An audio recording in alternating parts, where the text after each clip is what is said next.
we celebrated the reopening of the Rock Hall branch, as you well know, sir. You were there with us. We are also expanding outreach throughout Kent County, trying to increase the activities and programming that we have to other communities outside of just the main 3 areas that we serve, increasing the levels of community involvement. I'm making a lot of effort to be involved with community organizations like the Rotary Club, Democratic Club in Chestertown, and so forth. We're also strengthening relationships with local organizations and businesses, including law enforcement and other efforts, private businesses as well.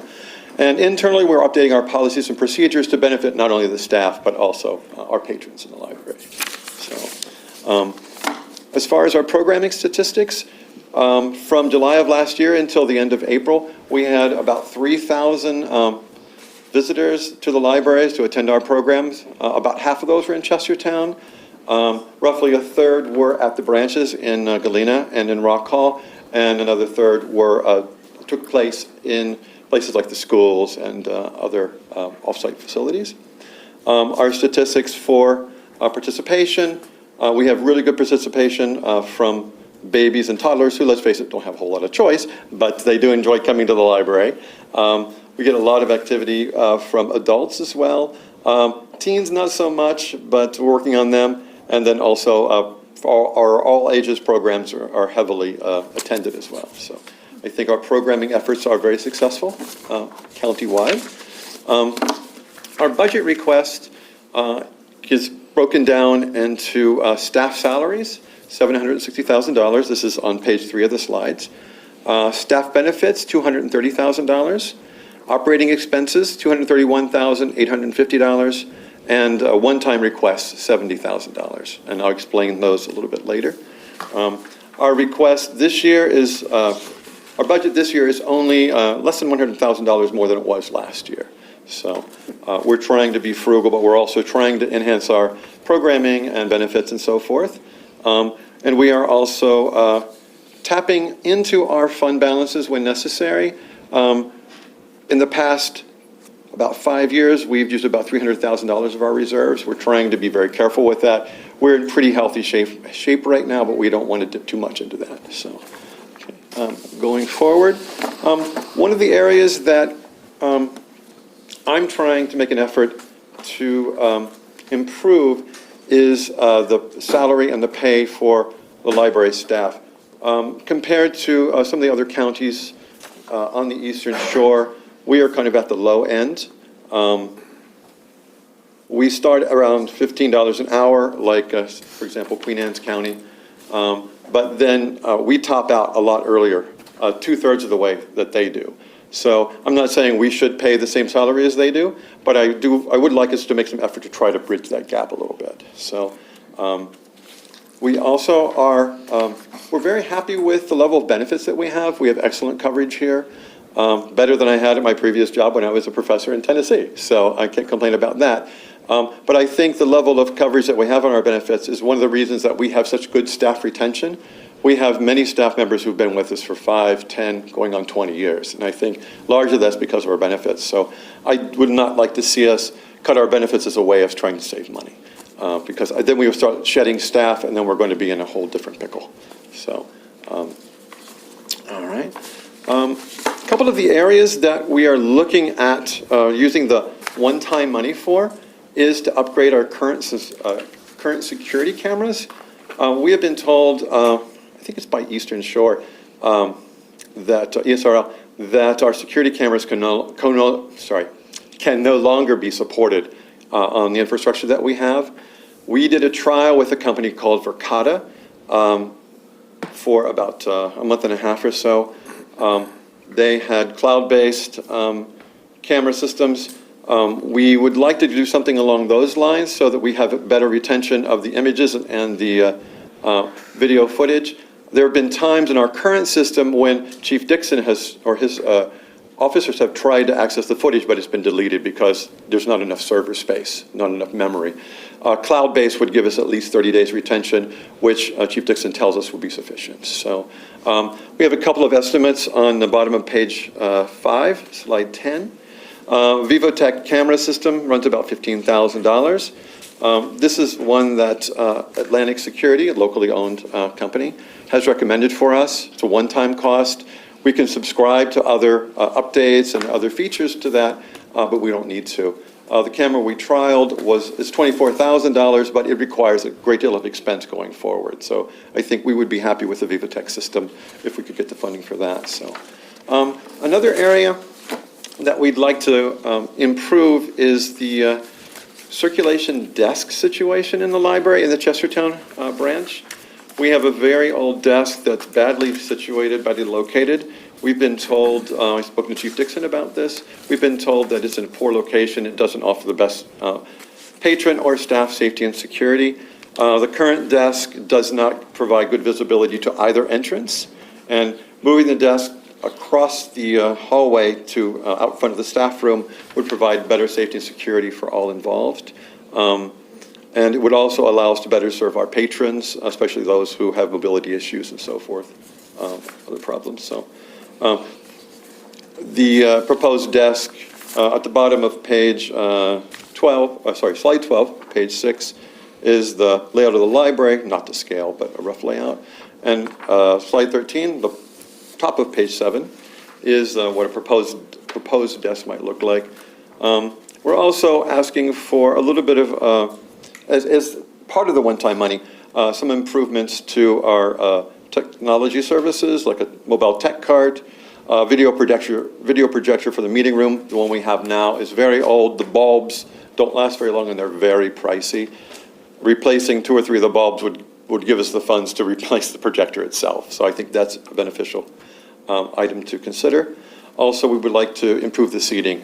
We have a lot of events in the library's main meeting room, and it would be nice to have seating that can accommodate them. So not a major cost, but something I think is important for the patrons and for our community events. Another thing we're asking the county to look into for us is improved signage. The signage on the Calvert Street entrance is very old. It doesn't have our new logo. The new logo is the one that we have on the very front of the slide presentation. Very colorful one. The old one's functional, but it's difficult to see from the road, and it's kind of bland. So we would like to ask that that be improved, as well as the having better signage on the High Street entrance to the library, High Street side. So just a few more slides. As you probably know or have heard, we are going to be renovating the Hearst House. It is currently in process. Bids are going out, and we are looking to have the renovation completed by the end of December 2025 and have it up and running by January 2026. So we're going to be having events there. We're not sure what we're going to do with that space yet. It's being held by the Literary Guild for their meetings once a month, but other than that, it's kind of a free meeting space for us. So Chief Dixon has already approached us about possibly using that for a training session for some of his officers. So I think that's a great space. But we're looking at other potential ideas for that. And we're also considering asking for a grant, not from the county, but from possibly the foundation or another outside organization, to enclose the front patio. The only really viable space that we could utilize to kind of improve the amount and increase the amount of programming space that we have is the patio. So it would be extremely expensive to try to renovate that area and enclose it with walls and things like that. But some libraries have experimented with patios, with patio coverings that are semi-permanent and are very inexpensive. So we're going to consider a grant for that. We've already talked to the foundation a little bit about that.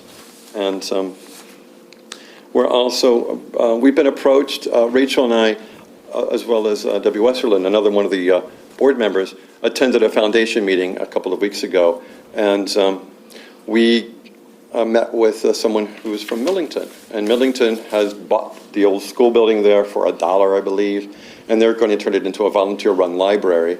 So there's a possibility of doing some outreach with Millington in the future. So Rachel and I have, are at some point over the summer, probably going to meet with them to talk about possibilities, working together, at least getting their library off the ground for them, but it might be worth considering expanding the range of our system.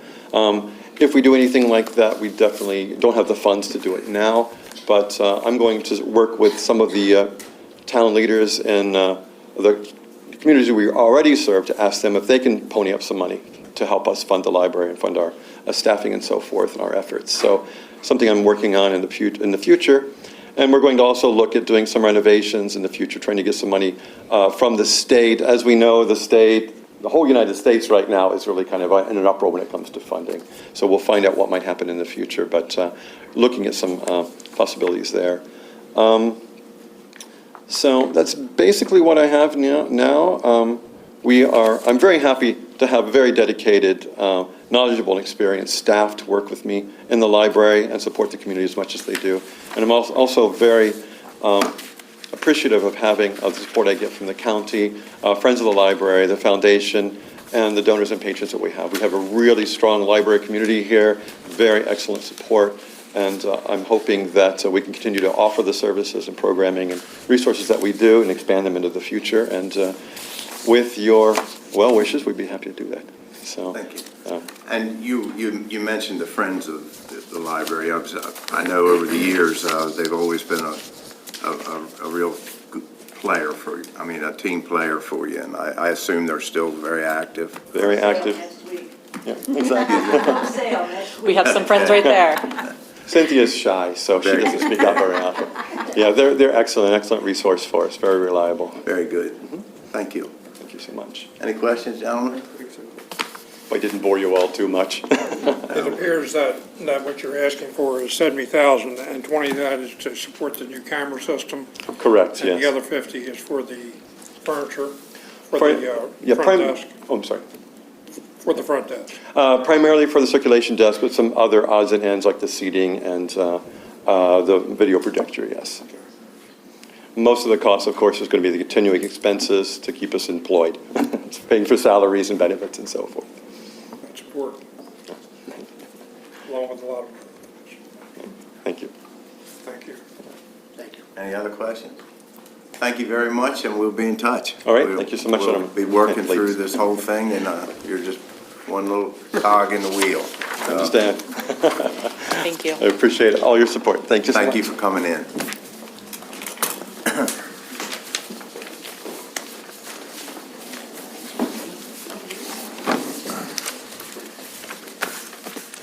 Dr. McComas?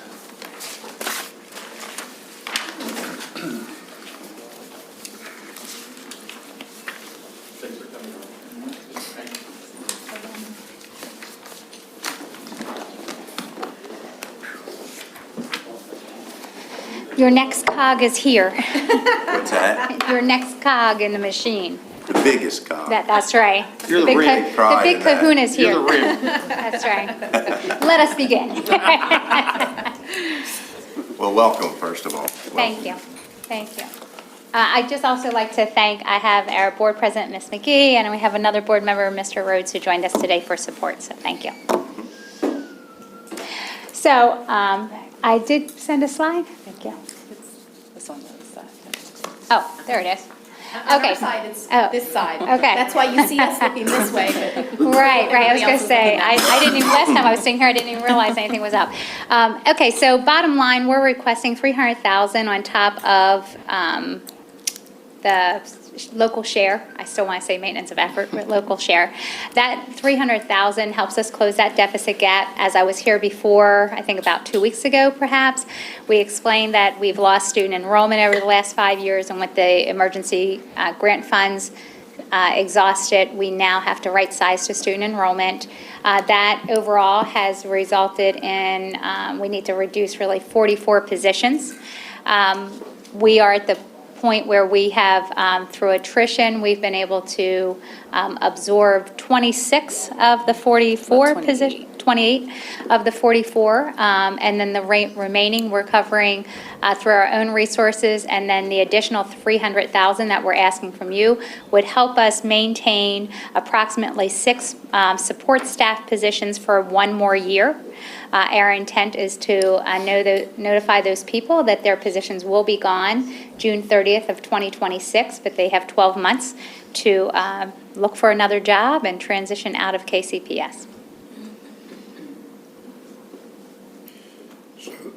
So overall, you're going to, there's going to be 36, possibly 44. Yes, the close the deficit's a total of 44 positions that we will be reducing between now and next year. So we will be reducing 28 this year, and we have another 16 that we will be giving them notice that they have 12 more months, and then their positions will no longer be funded. So it will be 44 in total. So these 16 positions that you're going to give the 1-year notice to, are they certified teachers or are they? They are primarily support staff, instructional assistants, custodian, we have a driver, what else do we have in there? Central office members.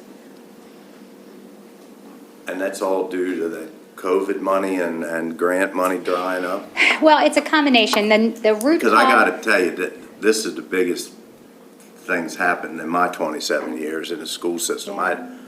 I don't know how all of a sudden we have to get rid of that. I mean, I believe the numbers, yeah. but how we let ourselves get to a position where we have to let that many people at one time go. Yeah. It's- Well, And essentially. it's no reflection on you because you Oh, were sure. not there. So Sure, I'm I not- understand. I didn't mean to cut you off. I understand, it's just I've been explaining this, for weeks now. It is essentially in the last 5 years alone, we've lost 224 students. During that time, we had the benefit of those emergency grants.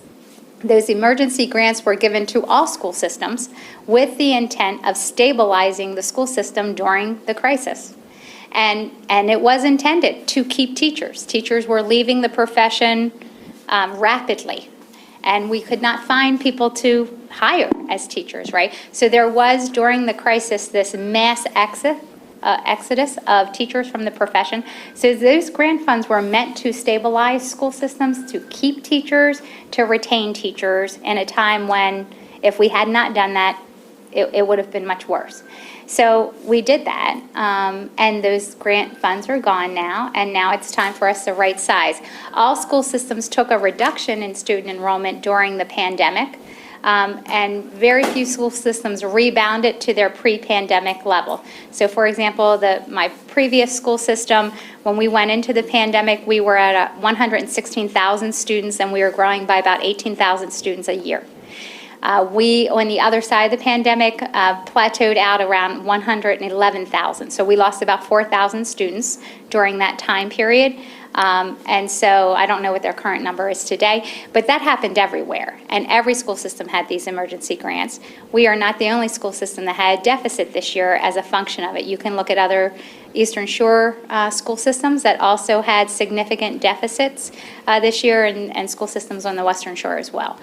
So we're all kind of hitting this mark. I think for us here in Kent County, of course, our economy of scale has sort of exponential impact on us. So our total student population is small to begin with, and then when you take 224 students out over 5 years, that's almost a whole elementary school of students. Well, and we can even go further than that, because when my wife went to the 9th grade, it was Yeah. the year that school opened, and was 1,350 students in that Right. school. Right. And if I'm not mistaken, we're down below 500 now, so it's been going on for quite a while.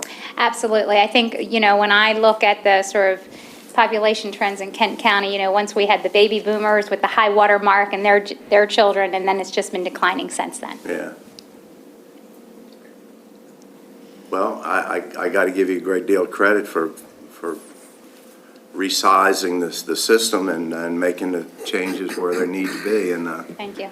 you deserve a lot of credit. Unfortunately, you had to deal with it as soon as you come in, but that's, I commend you for your actions. Thank you. Thank you. As I said to President McGee, at least you all get to see how I handle a challenge. So, That's right. would you still hire? No, you don't. Very good.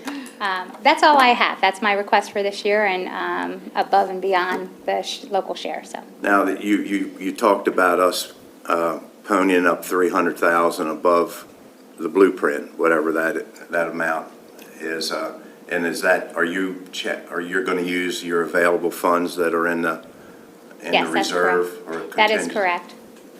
The board did vote I presented 2 options last night to the board for consideration. One was to entirely close the gap without using any contingency funds or asking for additional support. The other option was to use our contingency funds and to ask for support. So through our own contingency funds for next year, we will be able to provide about 10 people the opportunity to hold on to their job for another 12 months, but we will be giving them notice that they have 12 months. And if they leave sooner, of course, that's just unspent money in next year's budget. Well, I'm going to tell you, from just coming from me, and this is not my colleague, this is me. In the beginning, we've heard so much about the blueprint this, the blueprint that, that I had made up my mind coming in here, that whatever the blueprint said, that's what it was going to be. Because of the challenge, because of the job that you've done in recognizing the problems and having the guts enough to deal with it, I'm going to support your Well, I request. appreciate that. I appreciate that because I think it's easy for many things to be convoluted, and I've worked diligently for everyone's sake to try to sort the issues, right? And to identify what are the root causes, what are the impact of different things, and I'll continue to do that. I've also worked very diligently to be as transparent in our budget process and engaging with people in the budget process. For example, we held a community town hall. We had about 10 people. One of our guests today participated, which I'm grateful. We had about 10 people in person, but virtually we had 67 people participate. And so I've also published 22 pages of questions and answers related to our budget process. Anything else we've done? So, Community conversations from the beginning we started here, so. right, the community conversations we had in the fall, which, I forget, hundreds of people participated in that. So if there's anyone who says they didn't know, tell them they need to start paying attention, because it's out there, the opportunity's there, and they are welcome to join me or ask me questions, so. And I would say that the one thing that makes it a little hard, even a little harder for us to pony up above blueprint, because I really believe we've skated along pretty easy under this blueprint law for the first however many years it's been going on. But next year and year after,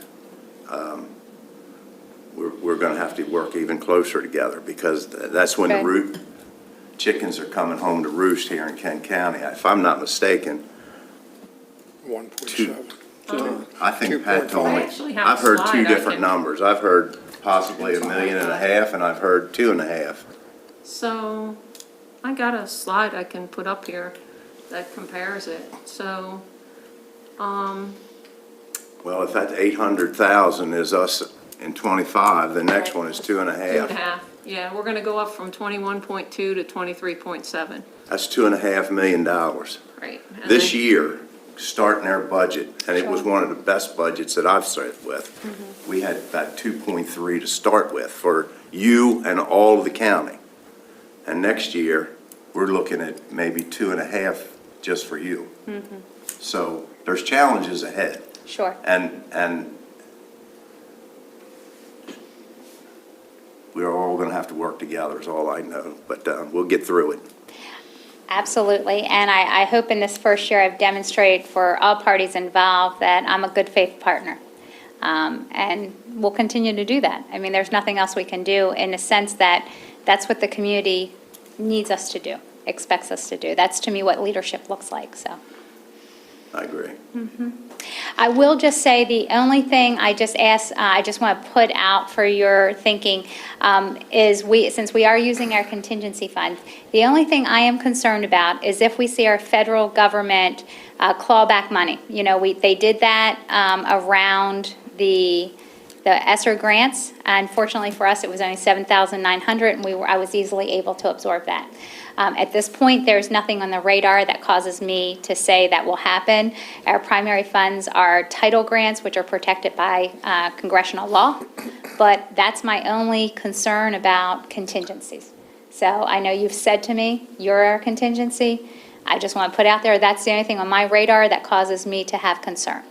But hopefully that won't happen, and we won't jump off that bridge when we get there, so. Well, and as we've pointed out in the past, I feel like we are your contingency. Right. And the reason I can faithfully say that is that we have the ability, if we don't have the money, we have the ability to raise it. Right, You all don't, correct, except to come to us. right. So, I mean, we certainly got to trust one another that we're going to be there for one another when we're needed. Right. At least that's the way I feel about it. Right, right. I absolutely agree, and that's part of why I just want to be, when I think about, the only thing that's on my radar that I'm worried about, that's a potential unforeseen, would be something around the federal government clawing back its title grants. And which- they're unknown, and we certainly Exactly. understand that. We're all, that could happen to us and Right, as well as you, so. yeah. Albert? I would just like to concur with President Fithian here. At the very beginning of this budget session, I too had my opinion made up that we were not going to do anything other than what we were required to by law because of Kerwin. Only because it's so much, and it's year after year, it's going to be more. But I agree with him wholeheartedly that the job that you did, the entire staff, the teachers, the board, I too agree that I think the best thing for us to do is to move forward with what you guys have the plan you guys have come up with. I really believe that's the best thing. Thank you. For the kids. And that's why we're all here. Everybody is here for those kids. So I do commend all of you. I know it's not been hard. I've been losing sleep for you, for God's sake. So thank you. Thank you all for what you've done. Well, thank you. Thank you for the support. Well, I've had the occasion to be present when you first presented your budget to your board, and I also watched your town hall meeting, and I also watched the meeting last night. One thing that's become very, very clear to me, to start with, is you all need, and I don't want to spend a lot of money, but you all need a new audio system. Because trying to hear a speaker speak or trying to hear everything clearly, it's extremely difficult. The town hall meeting was very difficult, although I applaud you for what you did and the way you conducted yourself and the way you presented everything. So after watching the meeting last night, I already had an idea that you were going to come in and you were going to ask us for $300,000. And I'm on board with that as well. Thank you. But what I did do is I prepared a statement or a document. I sound like Frank Rhodes now, right? He always prepares something to read. Well, He does his homework. I He actually does his prepared something that I would like to read, and would like for everyone to take a real good listen to it. And maybe it'll generate some thoughts, maybe some suggestions on exactly how we can move forward in the future. Great. So let me start with this. I once again appreciate your leadership and efforts on behalf of our education system. Option B, in my opinion, was a very considerate way to allow those employees ample time to make career decisions. I hope that folks appreciate your efforts and won't display any negative performance issues moving forward. Utilizing the contingency dollars of $500,000 will help meet your needs this year. And as you've heard today, we will authorize $300,000 to address the current deficit. For the last 2 years, unspent funds totaling $750,000 or more, taxpayer dollars, has gone directly into your fund balance, and according to the projected numbers, is looking to happen again this year as well. This has been a difficult year, and really it isn't anyone's fault or yours or anyone serving presently on your board. We all know now that throughout the pandemic years, our educational system received $15.8 million from the state and federal funds to support student programs as a result of the problems caused by COVID. We also recognize that student enrollment has decreased by around 200-plus students. As a result of all this, I'm very optimistic. Yes, we're facing an increase in Blueprint funding for several years ahead. This year, the county was mandated to provide $815,000 in Blueprint mandates. Next year, the Department of Legislative Services has projected that Kent County's share will be between $1.7 and $2.5 million in funding. This, under the current economy, is unsustainable. The Blueprint funding mandate is having negative impacts on all Maryland counties now. Please take a moment to really think about this. We all want the very best educational experience for our students, and we value our educators. We also recognize that we need repairs to some of our school buildings, and hopefully in the near future, we will be building a new Kent County Middle School. Currently, Kent County has the highest real estate tax on the Delmarva, and some are facing new tax assessments from the state, and we'll see our real estate tax increase. Raising real estate taxes, in my opinion, is not an option. We have a great trustworthy partnership and lots of folks that have some great ideas for consideration. We now have the time, as a result of what you did last night and as a result of what we did, to create or organize together and to be heard loud and clear in Annapolis. We need to take the opportunity, and through our relationships and different organizations such as MACO, the Rural County Coalition, MABE, and the Superintendent's Association, we need to be a voice. This is not going to get any better unless we act. Is this coming year the time to ask for, is this coming year the time to ask for a waiver? Such as Carroll County did. Let's keep our conversations going, and we will prevail together.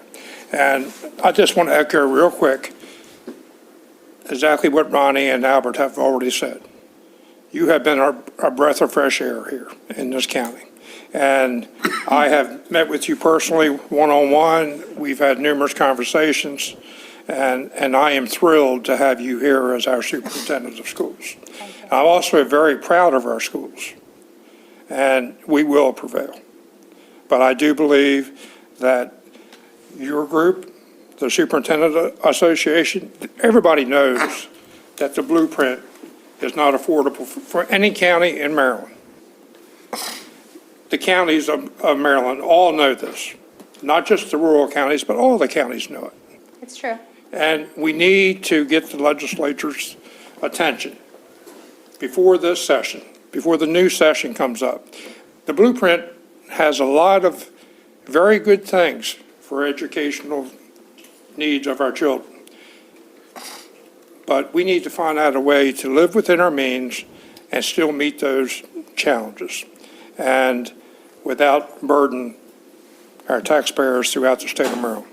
And I encourage everyone in here, if you belong to a group such as MABE or MACO or the Rural County Coalition, that we inspire folks to join together and be heard in Annapolis. Because I think power in numbers and voice are going to make a difference. And I encourage everyone to at least think about that. And if you think it's a good idea, I will do everything in my power to do our part at the county level. And I know my colleagues will as well. Thank you. I will say, and I think you do know from conversations, but just for the sake of everyone's benefit, the superintendents did collaborate this year, and we published a document that we sent to the governor and the legislature with a list of our recommendations around changing the implementation of Blueprint, right? Because as you said, all counties and communities are grappling with how to take the vision of the Blueprint and afford that and bring that into reality. So, and I have no doubt that the superintendents as a group, we will do the same next year. And as soon as we have that published, I'll share that with you as well. And I know our concerns, part of our concerns is of course, the salary increase is the biggest price tag of the blueprint. And the funding for those teachers who are nationally board certified teachers, and more teachers are pursuing that. And so that is also part of that significant price tag of the blueprint, among other things. So I just offer that to say that, the superintendents are, as a group, working for advocacy around functional changes to the implementation, right? So that's sort of working to not throw the baby out with the bathwater, but to right sizing seems to be my expression this year. But making it so it can work, right? And knowing that every community has a different challenge with it, right? We are small, that's our challenge, right? I don't serve in Montgomery County, but the largest school system, no doubt, has whatever that challenge looks like for them, right? Because whether you're serving, 1,700 students or you're serving, 125 students, it's expensive. It's expensive for every community. So I think we all look forward to seeing how the legislation will evolve over time. I was surprised that there wasn't more this year that happened. I will say I was grateful that they did continue to send the $164 per student for collaborative planning, and at the same time alleviated us of the requirement around collaborative planning. So, because for a moment there, it looked like we were going to get $224,000 less on top of the deficit we were already looking at. So fortunately, that money did come to us.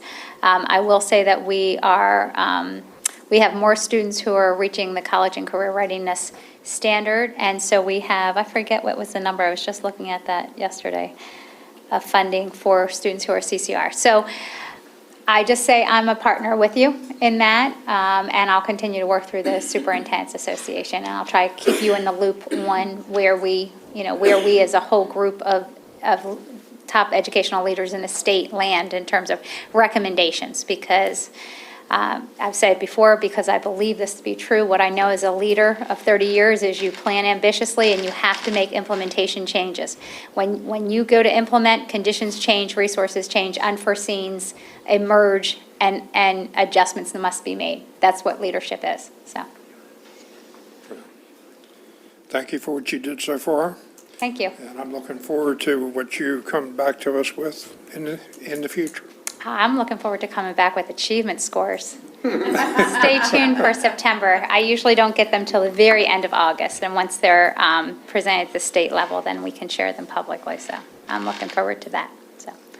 Because of your presentations, that you've been very transparent, you've actually put everything out there. I have had some questions. Okay. And I guess this is a question for your partner there today, and maybe yourself as well. I've had people ask me why, when they prepare their budget, that at least for 2023 and 24, they had over $750,000 that was unspent. And maybe for the public's knowledge, if you could indicate why The fund balance. it's been consistent, so, and I think it's going to be consistent again this year. I'm not trying to put you on the spot, but it's been, the data shows that it's been consistent. And I was just wondering I know you've looked at that this time, because you weren't responsible for the budget that you were given. Right. But I was wondering if there's been, you suspect maybe next year it's going to be a little different. Because that's taxpayer money, Sure. as you well know. I do. And it's $750,000 historically. Right. And I want to answer the public's. Right, no, I think it's a Question. fantastic question. I'm happy to answer it, and then you can correct me where I need to be corrected. And I will just say, I have been raised in the mindset of school budgeting of this year's money for this year's children. Every penny I leave on the table is a missed opportunity for a child I serve this year. So just so that you know, that is how I was raised around school budgeting. This year's money for this year's children. And every penny I don't spend this year is a missed opportunity for a child I'm serving right now. And so that is the philosophy I was raised with. When I look at our fund balance, we were discussing that. Again, this comes back to how those COVID resources alleviate us of using our own money because we could use the grant monies to pay for things. And I don't know if you'd like to share some examples of that and if you'd like to elaborate. But, that is really, we were able to not necessarily spend our local taxpayer dollars because we were using these federal taxpayer dollars in the form of grant monies, so.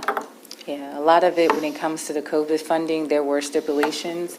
As I would say when I would say about ESSER 2, but mainly ESSER 3 came out, that was the allowable cost to retain employees. So that was part of that grant to prevent layoffs. And so when we had these stipend retentions, we did the healthcare holiday, a lot of our instructional costs, if you heard about Orton Gillingham or the Wonders, those items were taken out of our COVID funding. IT items or, high dollar. When COVID happened, we were doing hybrid learning and also online learning. So a lot of that came out of that funding source. If there was paying for testing services or personnel, like for example, the COVID IAs, when COVID was at a rapid high, we had IAs to keep track of that. So essentially, the healthcare and all that came from there. If there were current employees that we were able to move, maybe a counselor or an IA that was doing one-on-one services, we were able to use that funding for that source. So that alleviates the entire personnel, which would be their salary, their healthcare, their FICA, their pension. And so each year, because of that, we were able to have that fund balance because of that COVID funding or even other grant funding. Because right now we have Judy Center, Title I, those are consistent funding sources in which at the end, that's why you see the lottery codes, because the healthcare and the FICA and pension, we're upfronting and then recoding to the grant. So a lot of that was attributed to COVID and having Maryland leads and whatever their requirements were, we adhere to those requirements. So it's not saying that we use all of our local funding to transition to COVID, no, because we still had stipulations like ESSER 3, 20% of that was learning loss. And I'm in the process of working with the state now to provide that documentation and monitoring. When Maryland Leads came about, it was above and beyond. And so we had things like the science of reading, high quality tutoring. So we were not able to use that funding source in a sense for what we were already doing. It was above and beyond, but ESSER 3 was able to help us with that too. So it kind of was just a balance and mix of things. And essentially, I think it's good to note with the fund balance that you have to look at the fund balance as a whole. So for example, I believe there was that 1 year President 15, Commissioner 15, you had stated it's about $4 million in fund balance. Well, it wasn't $4 million fund balance as unassigned. So when you're looking at fund balance, you're looking at it as a whole. So for Kent County Public Schools, there's the budget reserve, which is what is promised for the current year, because right now we stand at about 3 million something. So 2.4 is actually going towards for us for 2025. Then you have the 500,000 contingency, which we are planning to use for 2026. That's a part of that $3 million. Then you have the unassigned, which right now, that's $999,000. So I think also looking at that as a whole, it may look that we have that sitting, but we don't. So our fund balance is broken out. When you look at it as a whole, then you have to break out the pieces to that. So I'm hoping that that kind of gives a... And listen, I understand. I mean, we do the same thing here. We end up with money left over that we budget at the end of the year because when you do a budget for that many people, you have to figure that everybody's going to be with you the whole year, and that's never the case. But you have to plan for it because Agreed. I don't care what you have left over at the end of the year as long as you're willing to use it in the year coming up. I think that makes it just simple for everybody. And that's another thing, and that's a good point that you brought up, Commissioner Fithian, because that was a big thing. During COVID, there were, even on grants, there were positions that we put out for, whether it be for special education, because in the COVID money, we did have money allocated for special education. I believe it was for speech, and I can't remember, I think the other may be for infants and toddlers, but we were not able to fill those positions, just like with local. In our instruction, when we come to do our budget amendments, we take from that instruction because we may not be able to fill those positions. And during that time, we really were not able, like one of those years, we were not able to fill a lot of our positions. So then you have the salary, savings from the salary, and then savings from the quote-unquote fixed charges, which is the healthcare, FICA, and pension. So that all attributes to fund balance as well. Yeah.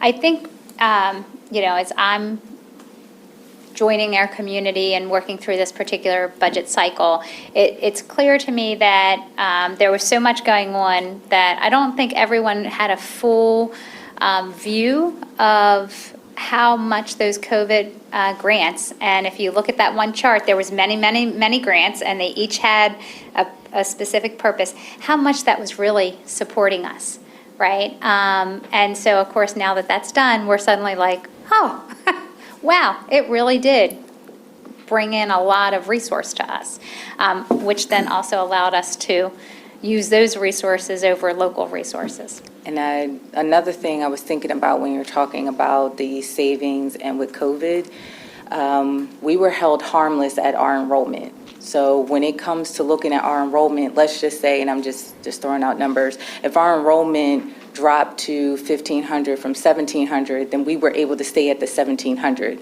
So when you're talking about addressing that ongoing issue, COVID allowed us to hold harmless a lot of things. When we look at enrollment, they're taking our 3-year enrollment average. So when you're starting at 2020, getting to here, it's now catching up. But I believe COVID, the purpose was really to help sustain. I believe other LEAs were laying off workers. Kent County Public Schools, we didn't do that. We definitely use our COVID funds to address those COVID issues, but those are other things that assisted with us. And, we talked about the financial cliff, but now, we're at a point where thankful for Dr. McComas and right-sizing and moving forward.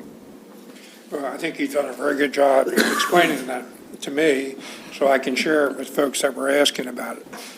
It makes total sense what you're saying.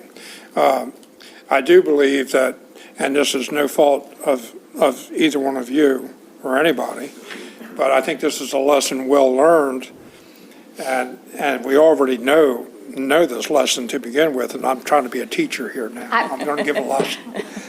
Keep going. Actually, no, I'm not, but This isn't going to end but not going to end well. anyhow, I'm going to lose the whole student body here. I'm optimistic. Anyhow, we all know that grants are very, very helpful from time to time. But we also have to make sure that if we're going to accept these grants, that the person being hired maybe gets a contract for the 2-year period or whatever the period is, so that we don't run it. They know they have a sunset. They know it's going to end. And I just think that's best practices. I just want to say, I agree. And I know you know that. Right. I agree, and I also just want to, again, take the opportunity that positions that were newly created on those grants, that's exactly the case, right? So if you were a new, instructional coach hired with ESSER grants, those new positions were told, this is grant funded, when the grant ends, your position goes away.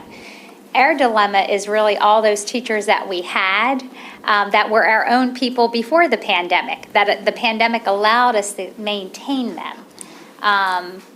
And so you heard last night, Mr. Hushin talked about, was it 2 years ago? We let go of 11.5 positions. Well, they were the example of what you're talking about. They were positions that were newly created as a function of these resources, and then they went away as the resource went away. I kind of suffer from the same thing that Mr. Fithian has, hearing problems. Oh, okay. So, That's okay. Well, and you but already the told me but that again, the my audio is terrible. microphone stuff doesn't but work. I could hear him talking. I just couldn't quite understand. Yeah, no, it's what he was okay. saying. It's complex. And that's why I do appreciate the opportunity to answer questions, because I am first and foremost a teacher, and there's nothing more important that when I'm done having a conversation with people, that they have greater understanding, right? That's what, to me, my work is. It's to help everyone have a greater understanding so that they can think more deeply about situations, because it's way too easy to make superficial comments, to make superficial judgments. And what I've learned as a leader in 30 years is there's always more to the story. It's always a little bit more complicated than I initially thought. And the more I can help people understand, the better everyone will be as a community. You've been a very good teacher here today, Thank you. and I just have one more question. Yes, sir. Did I pass or did I fail? You asked 2 stars, 2 stars, stars. okay. I'll bring my stickers next time. Thank you again for everything that you've done. Thank you. I appreciate your support, gentlemen, and thank you for your partnership through the process. Ms. Heller, Ms. Merritt, and you will see me again, and hopefully with good news. We have lots of good celebrations, graduations coming up, and we've had some amazing scholarship opportunities this year. A number of our students have gotten full rides at University of Maryland for their excellence in scholarship and academics. So look forward to seeing you at some of our celebrations, and adios, amigos. The art show the other night was very nice. It was sweet, wasn't it? They, A lot of nice work there. I know, and they're bringing some so we can exhibit in different places. And, yeah, so thank you, and thank you for participating in the art show. Have a good one. Pat, that's the end of my agenda. Okay, so, all right, so I guess we'll start with where we left off, and recap where we are and what we still have to, work through here. So, I mean, we still got more work to do. yes, but we have options, we have options, so, all right, let's see if I can make this a little bigger. So, let's see.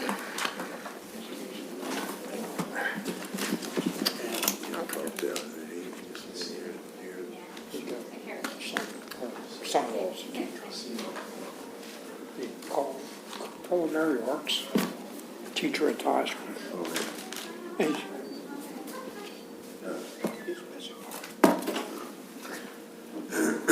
Okay, so when last we met, like, this is, I guess, where we were. We had taken out a bunch of capital.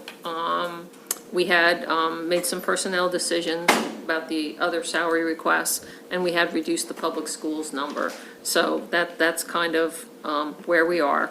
Well, that changed. Well, no, actually, this just leaves that 300 in. This Right. was the original, yeah, so we're right where we need to be with that. Again, the revenues are 2.3 million. We have beat that to death.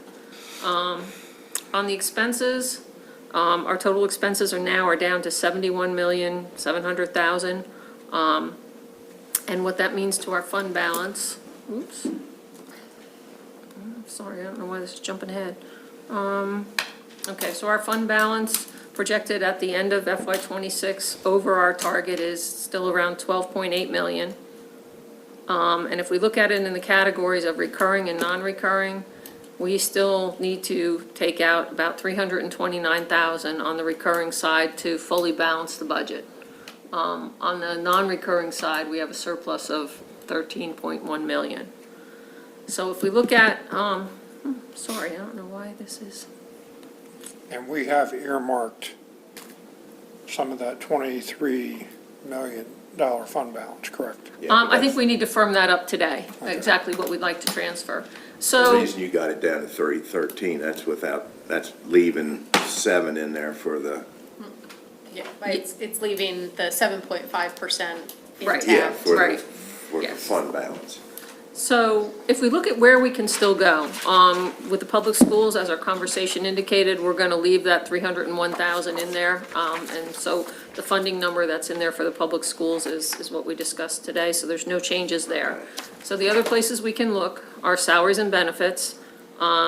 We have 5 new positions, we have the 4% salary increase, and we still have a couple other requests in there. Let me County ask out- a question about Sure. the positions first, and I'm glad Pete's here. Pete, were 4 of those positions are for the EMTs up in the Betterton area? Yes. And so that everybody who is watching, there are millions of viewers out here that are watching, if you could Right. step up, because we don't want to have the same conversation with the school board that Commissioner Price and Commissioner Fithian just had with Dr. McGomez. I'm just Thank throwing you. something out there. I mean, we started this EMT and paramedic position many, many years ago, and we built to where we are today by building a couple, hiring a couple this year, hiring a couple. I just wondering, would it be asking too much if we only did half of those up Betterton this year, if we promised to do the other, that they are high priority to finish the other two positions next year? You can make a motion right now. No, I'm Yes, asking you your can. professional So opinion. the I don't want four- to do anything that's going to disrupt the care up The there. four But that's the way positions- we built this thing. 100%. The 4 positions were optimal. If we increment it, it's probably the most prudent way to do it, and that would be acceptable, and Chief Quinn and I would make the scheduling work to ensure coverage. I mean, that's just one of my suggestions. That's a couple $100,000 of that 300 right So there. it's 85,000 a position, so are we saying 2? Yeah, I'm one. divided in half and have half, that's look, I'm just one. I'm not No, trying to. I really I'm appreciate not you trying bringing to Pete. throw I- anything. no, I really appreciate you bringing Pete up here and Pete answering the question. I mean, it I sort mean, of. if you can finagle to make sure that area is covered, and we'll make sure that your other two are high priority next year when we go around. I think Kent OES has done that with your dedication in the past, and we'll make sure to make it work going forward. I mean, we know we're expanding, but I think we have to do so in a smart way, and this is one way to do it. Well, that's just one thing I would throw out I was in there. agreement then. Okay, all right. Sounds like a good plan for now. Okay, so then the other area that I think we probably should look at is the operating. Can we go back to the resource officer? Absolutely. Absolutely. I guess it was the Tuesday that Ronnie was out sick. Albert and I were talking about allowing Dennis to pursue advertising, just to see what type of response he gets, because it's going to be difficult to fill. Yes, And that money's still in this 300 and some thousand that we got to yes, it cover. is. Currently. So, even if he is able to fill it, I don't know how soon the person would be in place. Yeah, I think he's I mean, starting. certainly we wouldn't want to start it until September, which might cut some of that down a little bit Well, the dollars that are in here are for 9 months. for 9 Of salary, months. yes. Okay. So, and I think he is, following the suggestion, he's actively recruiting. So I don't know how long we'll have a feel. It'll be before we have a feel with whether he's able to find somebody. So the 83,291, that's with benefits and everything. It's with health and no pension. Okay. Well, they wouldn't be eligible for a pension anyhow. I mean, I Pension. think, yeah, we're thinking that it would Yeah. be somebody who was already retired. So my thought process is to let him move forward with advertising. And we're still going to have a contingency. Yes. Are we still planning on that to be 400,000? That's what's in there now. It's always subject to change. I mean, it Can be depends ready. on But what was last year? how important we believe that might be Right, so I don't think we should go. to make happen. Listen, as long as we got that one-time chunk of money sitting there, we can take gambles, and what you're talking about It's taking a just gamble. hold on, take this out of the budget for now, but if he, Actually, it would come out of fund balance. If he hires somebody, it really wouldn't be a contingency Yeah. item, because it's gonna be recurring. If we hire them, they're gonna be in there every year. So we would take it out of our fund balance if we. So we would take it from fund balance, Yeah. transfer it into contingency, and then, Well, we just take it out of fund balance. Only, all one-time purchases come out of contingency, but because this is recurring. Okay. You would actually, Okay. right, yeah. Yeah. because I'm not, as much as I think that we ought to have one up there in this particular school, mainly because of response time. If something were to happen, I don't know whether he's going to be able to fill it. Time will tell. Yeah, that's, But if we have to go to emergency funds, if we feel it's that important, in the middle of next year or whenever, we can do that. If you all It's a think that's good viable idea. suggestion. I mean, Pat can roll up the budget just the way you've outlined, should you move forward in that vein. Yeah, I mean, we can. That's what I think. I'm fine with Yeah. that, sure. Okay, so take that one out also. So where are we at now? We're at 253, and we haven't looked at operating, so let's look at operating. Ooh, sorry. Okay, so you have, in your operating section, and this is kind of a small report, I'm gonna see how much bigger I can make this here. You just will take that off there. I know, it's not really doing anything. If you right. expect me to read it. I know. Okay, so Pat can really summarize it yeah, I don't know that with we words, and need you to don't look- have to yeah. really get down into the nitty-gritty Yeah. with details. So what we do is we look at some of the, the linear expenses, the stuff that are, usually run roughly around the same expense every month. And we look at them and see, we look at the running rates and see, we now have the value of having 9-month numbers. So we basically reproject and say, hey, if they were projecting this amount off of the 6-month number, now we have the 9-month number. If it looks like it's gonna come in under, we should scale back on that number. And that's what this exercise is. It takes a look at the 9-month numbers, it reprojects and says, do we really need what's in there? If we don't, we're proposing to bring it down.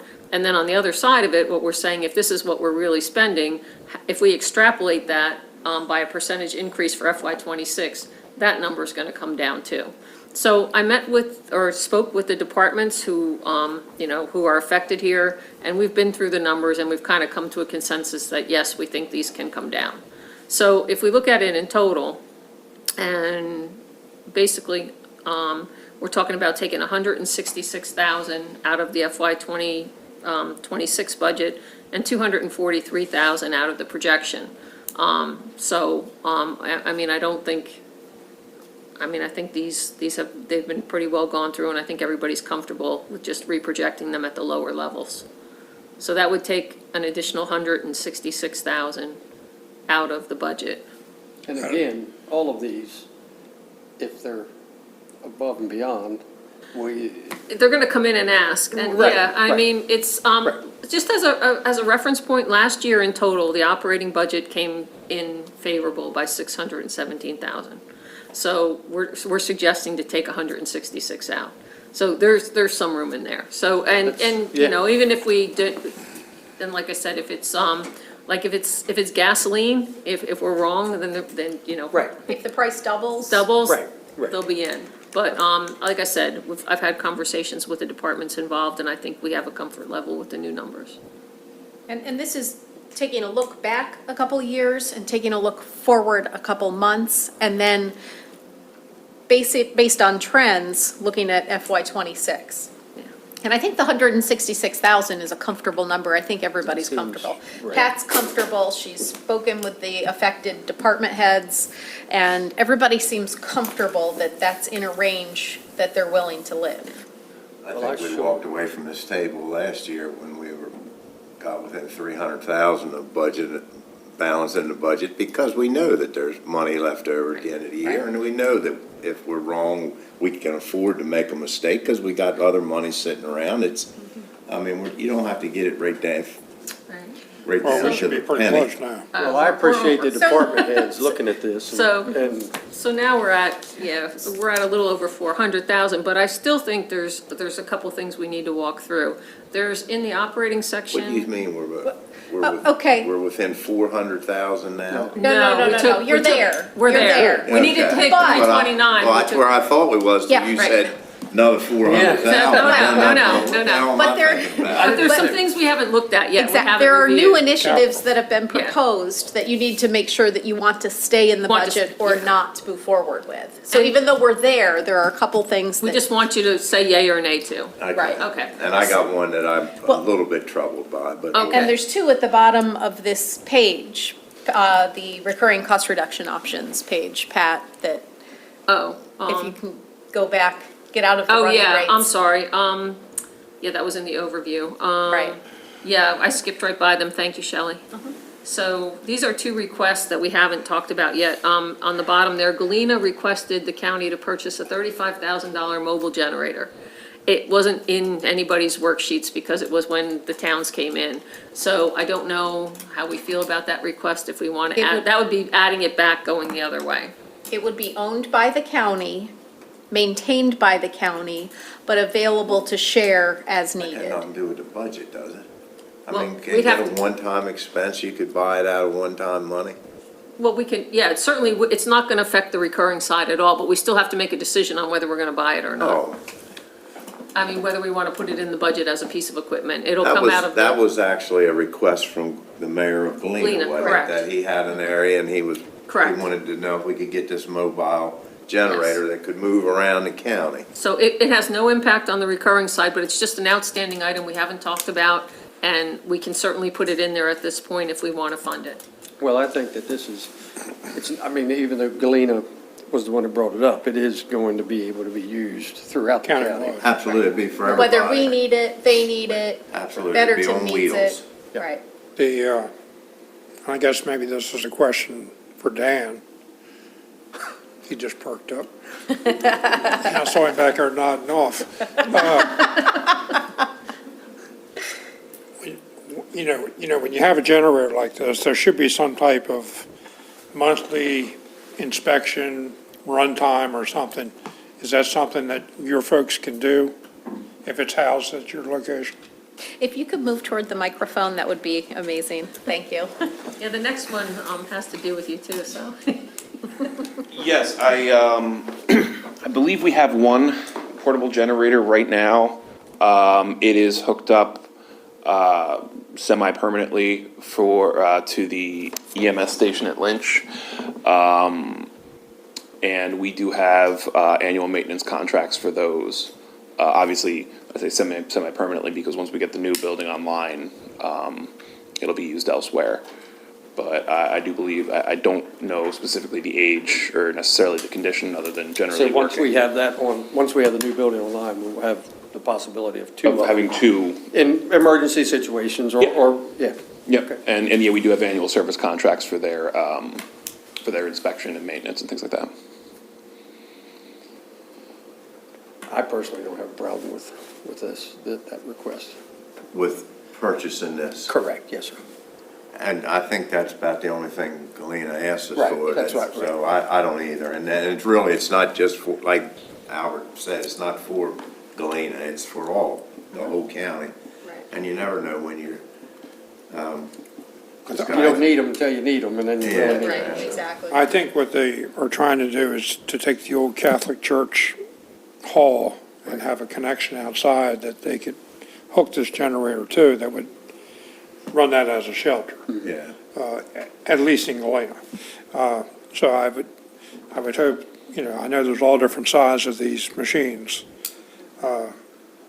So we need to make sure that it's sized appropriately to handle Yeah, maybe the mayor, right, maybe he's a got the shelter or information We can on- a coordinate. county building that might be necessary. Maybe Mr. Landon has a little information as well. Pete, Yeah, I've had extensive conversations with Galena Mayor and also their former, Warren Walters. I don't know what his position was, but their intent is to Public create. Works Director. Public Works Director. Thank you, Warren. Create another temporary housing, can't call it a shelter, but in the northern part of the county. And they've located St. Dennis Hall, like you said, as a viable place because the school isn't exactly so. The problem is even using a school, the entire school is only zoned for certain things. Not everything, it's like even at EMS, not everything works, it's just an emergency. If you have a big enough generator, it could power that whole building. And it's not that big a building, so I'm not talking about a giant one, but I know that Town of Galena, when they came to you with that price, they had spec'd out the model, ensuring that it would be able to power that facility. The benefit for the county is it allows us to have it available, if it's on trailer, we have a vehicle, DPW has vehicles, that if Galena or Millington or anywhere, Betterton needed a generator, we have access to it. So from a contingency standpoint, it's a pretty good plan. Be nice if every town in the county had at least one hookup someplace where this thing would work.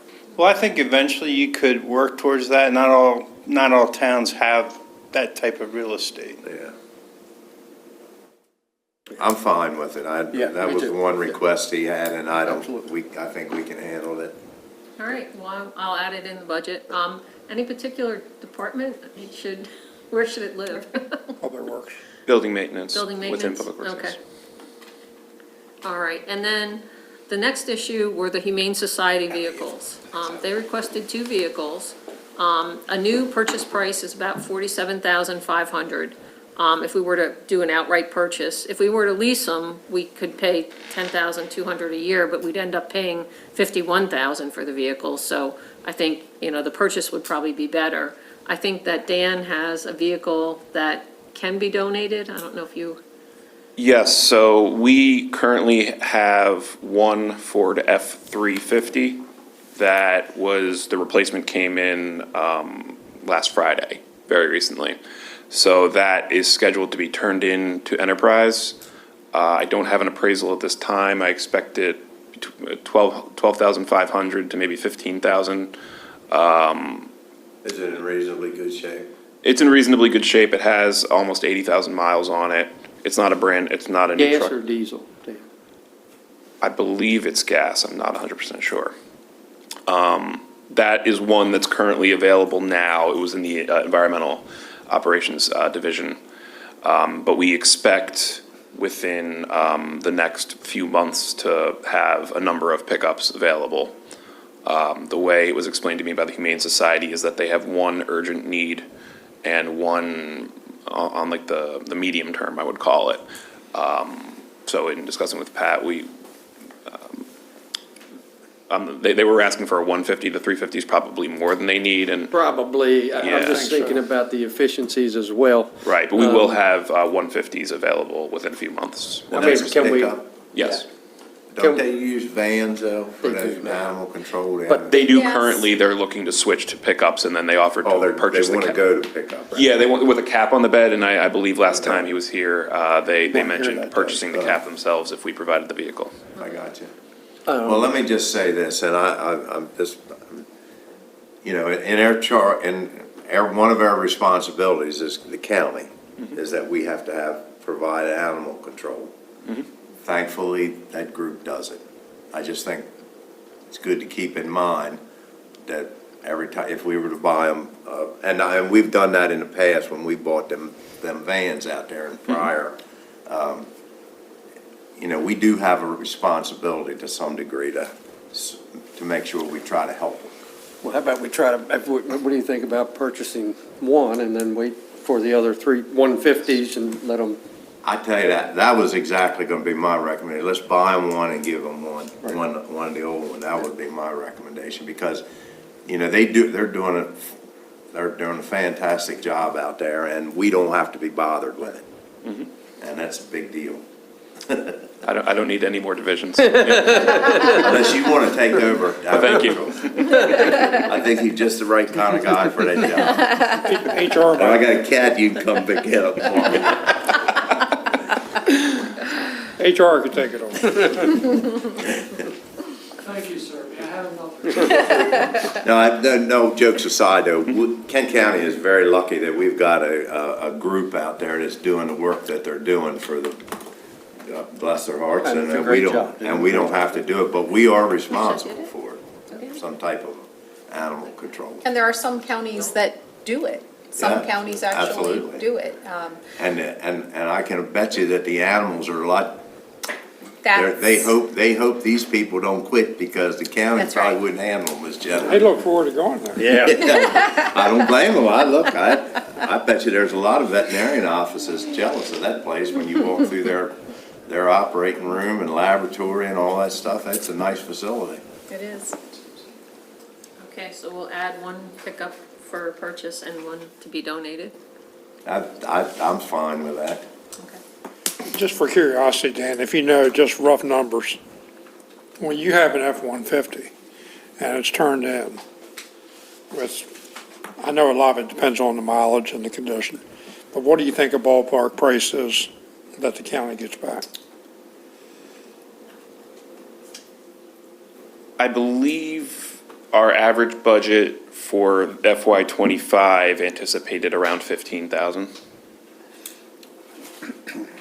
And I know, Dan, I brought this up first year when I sat in this chair, and at the time, the acting director told me that we couldn't do it or didn't want to do it, but I still think, and maybe it's something that I don't know, maybe it's too complicated. But I still think that take for example, this F-350. I know that there's some person or young person in this county that would love to have that vehicle to start a business. And I'm not saying give it to them, but I'm saying put it out there so that as long as they cover whatever the buyback is.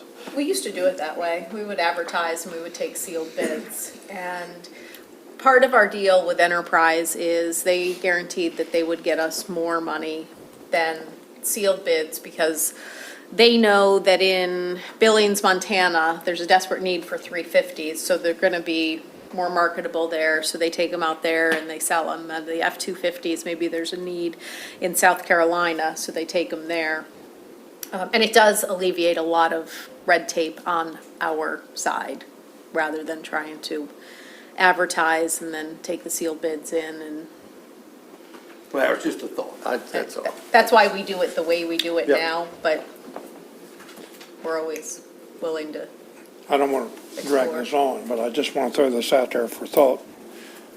So we're going to let them have one of the ones that are being turned in.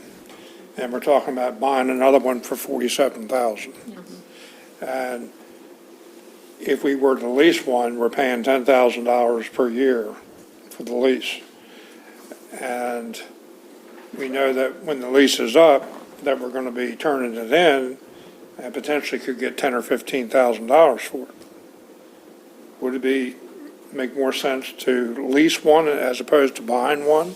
So if we lease Or it, not. we're gonna have to increase their allocation to pay for the lease for the next 5 years.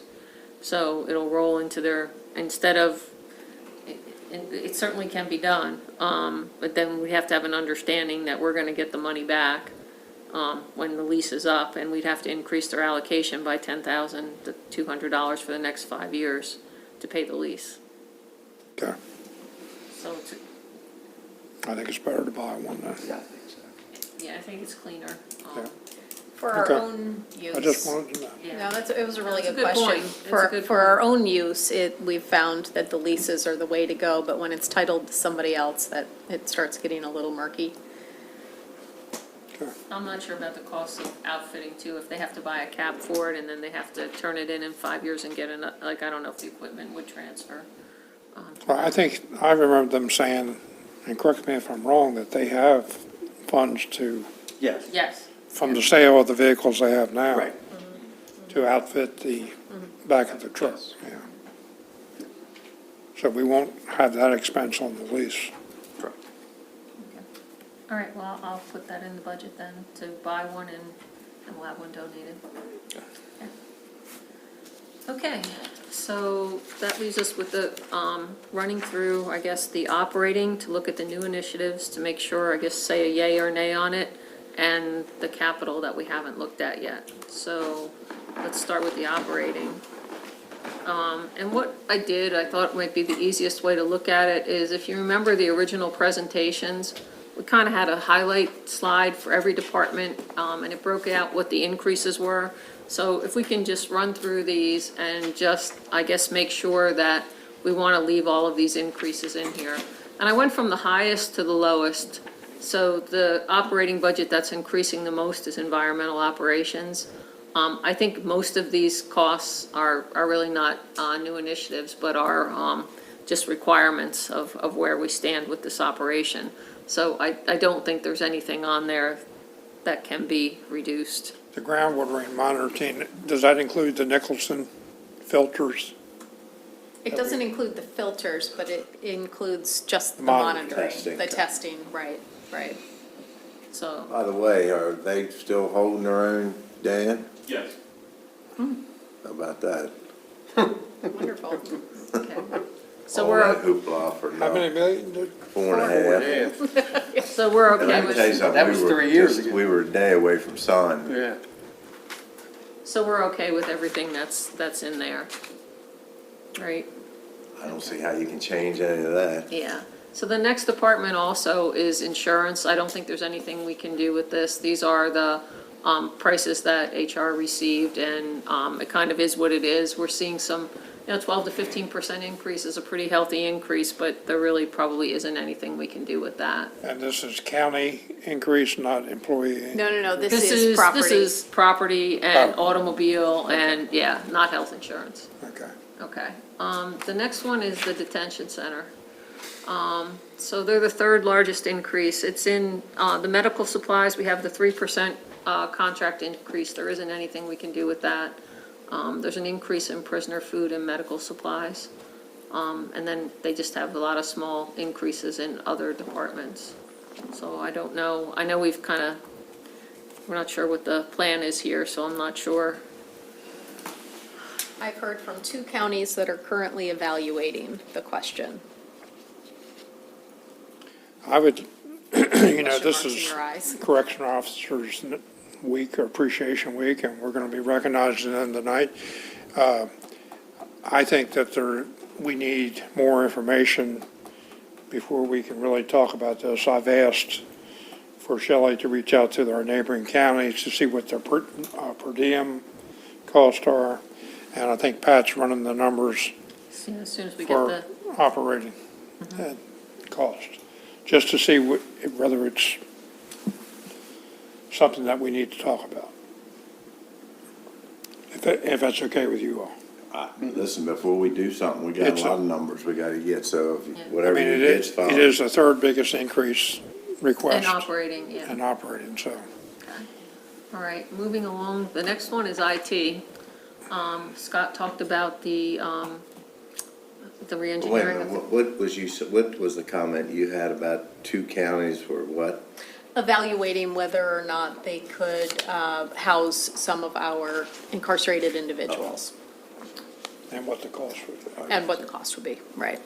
There were 2 big increases in the IT budget. One was a cybersecurity for the fiber backbone, the 60,000. I think Scott talked about that when he was in there. And the data lines, it's just there's increases in the networking monitoring. I don't think that there's anything that can be done with any of those either. Nothing right here. Okay. Human resources, there's $35,000 still in here for a compensation study. And then there was the expansion of the employee appreciation program. So in particular, with that employee relations item, we had initially talked about we would revisit this and decide which of the items are worth continuing and/or initiating. And just as an FYI, the picnic, the ham and turkey distributions, and the service award luncheon are all brand-new initiatives. So the number that's listed there is the total for that Take item. his, he's not using. The winter, Sheriff, give her your cord, your computer cord, her battery's running low. My battery's dying. No, just out of your computer. Take it out of your computer and give it to her. Oh, I'm sorry. You gotta be a little more detailed than me. And I don't know if I've got, I guess I've got one of those. I'm sorry. no, it's fine. The winter dinner party, that's the increase over last year. So the other 3 items, the cost in parentheses is how much it would cost to roll that initiative out. The winter dinner party, that $39.20 is in addition to what we paid last year just because of Sorry.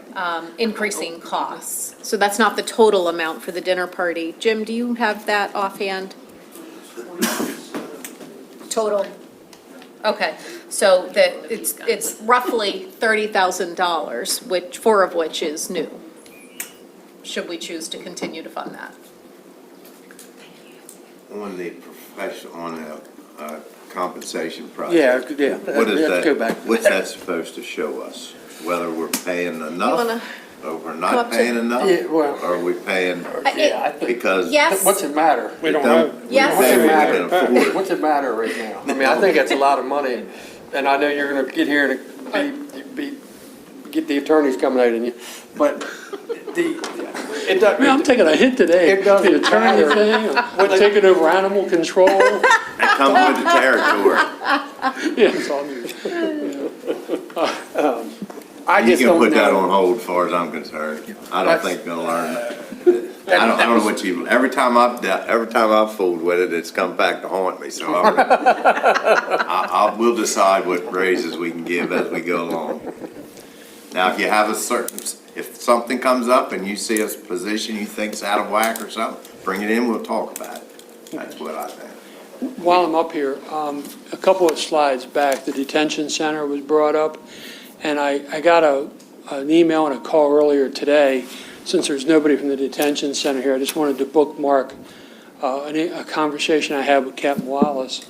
He called asking about that he had been contacted by the U.S. Marshal's Office about the per diem rates, that ours haven't changed in quite some time, and they're $60-some, and everybody else is at like 100 or 120. And for some reason, they thought my office or me were reviewing their documents to understand whether or not there should be a recommendation to increase the per diem rate. I told Captain Wallace I actually didn't know what he was talking about, that I hadn't seen anything, but I wanted to bookmark it here in case it's that part and parcel of some of the other conversation that was going on. Absolutely. Director Shepherd and I have talked at length about the fact that. He's out sick, so. Right, that they are in the process of updating their numbers.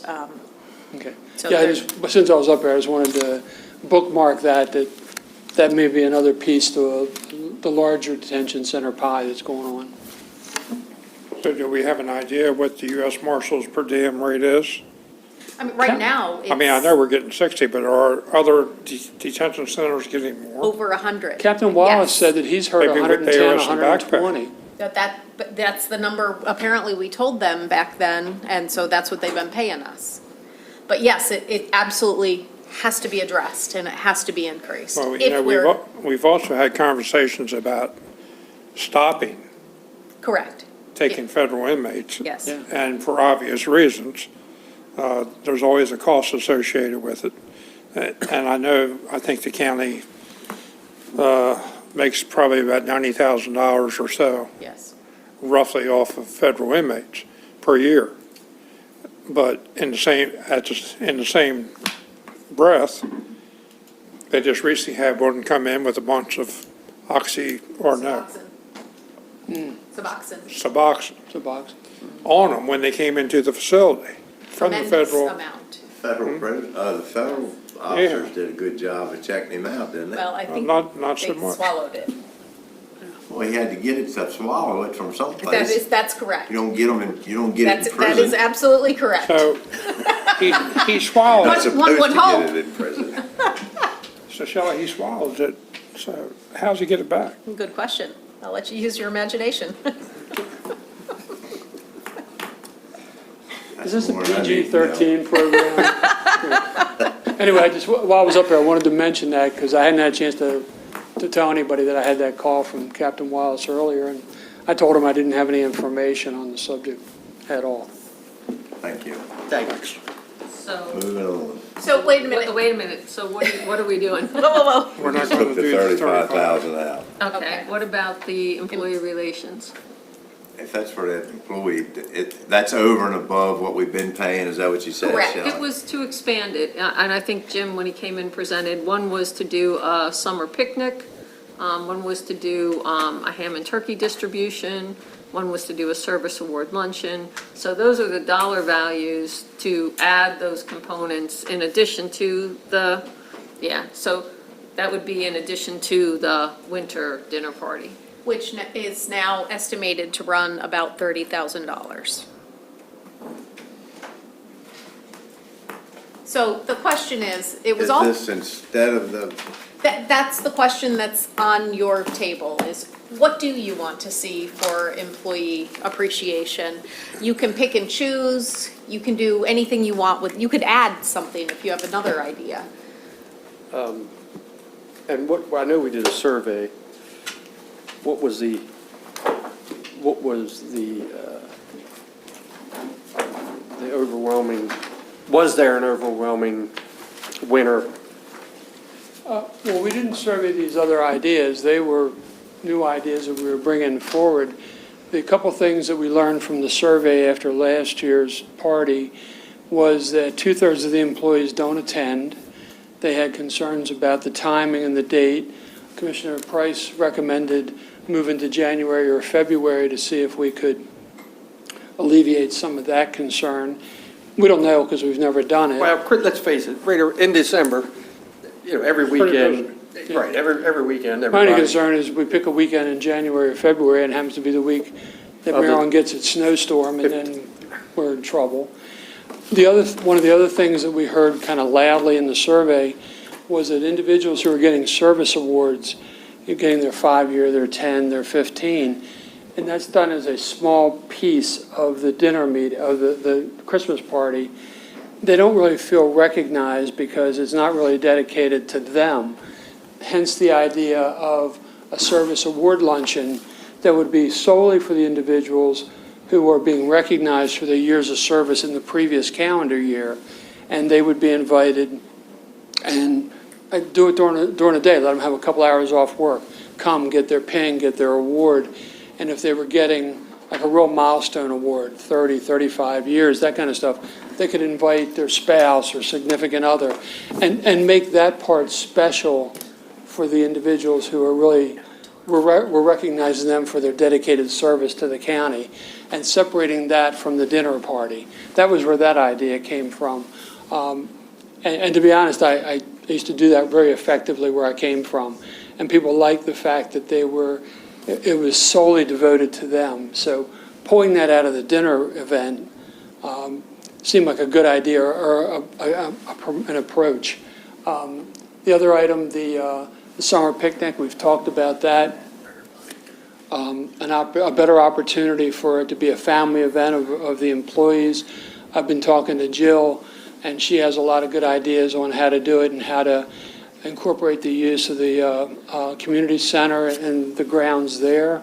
And then finally, the ham and turkey giveaway. That was just something I used to do in the past. We used to do it, and the employees really appreciated it because it was a time of year when they were out making those purchases for their families or families, and it would again give Well, listen, you all an opportunity. because this is a budget, I mean, we're not gonna solve that problem tonight. I mean, that's something that's, let's just leave that number in there for now, and we'll talk about solving this. Let's get to work on the budget. We can leave that number in there in case we need it, but we'll figure it out at a different time instead of, Yeah, let's good idea. finish our budget up first. Would you like Jim to come back maybe in July? Yeah, Once we sure. start the new budget Anytime you year? want, I don't care, Okay. just, I don't think this is a time to be trying to figure it out. I mean, And do you we- want to leave in the we entire could have- amount? We wouldn't have people like Jill and them all in, so that we get it here from everybody, but we're just going through this now, seeing what money to leave and what to take out, and I would recommend that we just leave that 14,670 in there, and we'll, until we talk about it. And that's in addition to the roughly 26, Yeah, 27,000 that's we already know in that there. that's over, that would be something in addition to what we already spent. We don't mean we have to, we'll leave it there till we figure it out. Okay, thank you very much.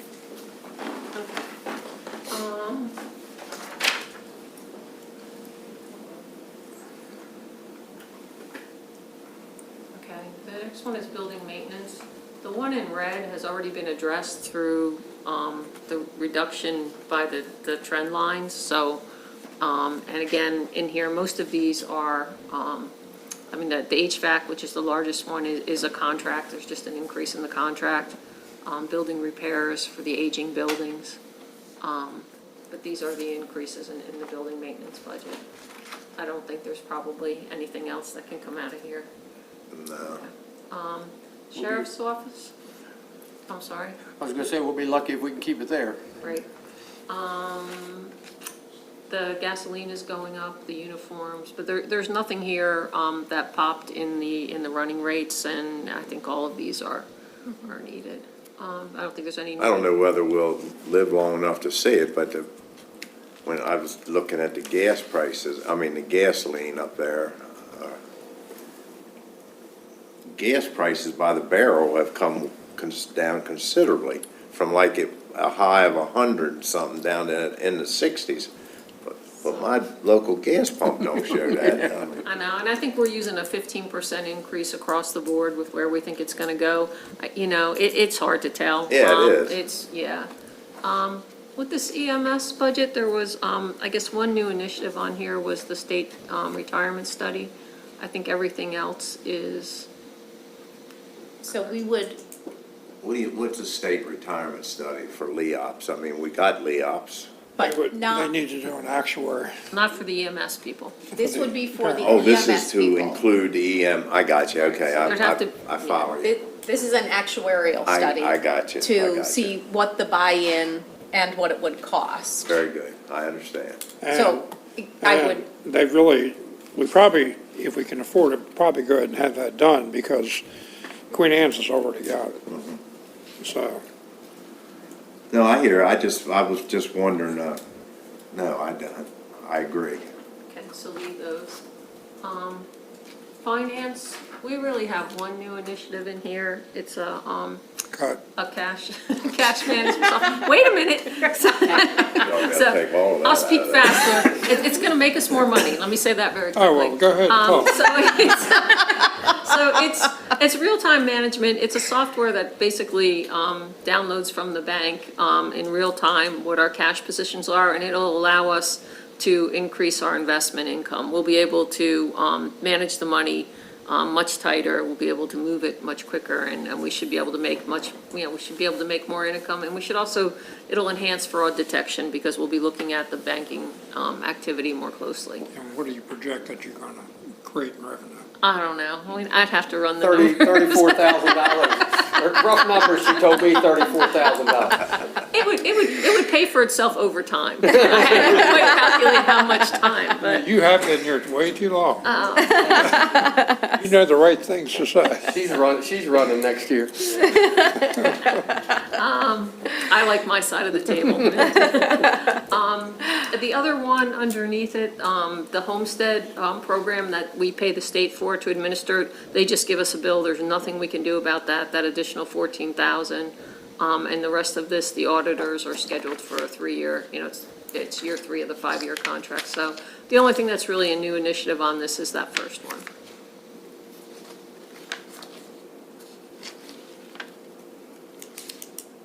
I'm okay with it. Okay with it? Ain't nobody gonna take nothing out of there. Okay. I'll go quickly by. Planning, I think again here, these are mostly the GIS, it's the second year of the contract. The only new initiative on here are the 2 Washington College interns. I think that they've used them in the past, but I think they want to increase the number that they're having, so that's probably the only new thing that's on that list.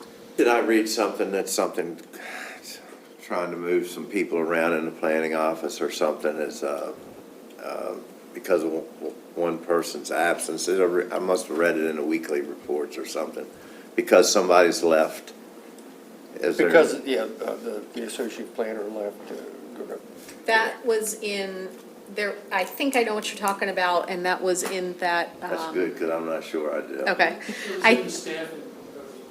Yeah, there was Right. something with the staffing that, Right. we lost an employee, right? We did. Mark Carper left, and,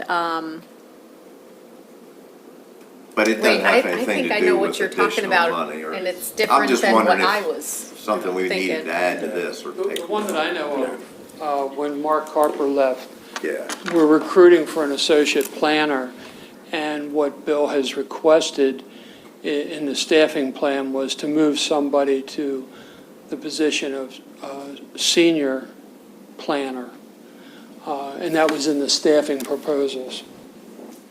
So there's also, this is not, has nothing to do with the budget, but there was also the idea of using a local planner while Mark Carper was that's out. what it was, yeah. Yep.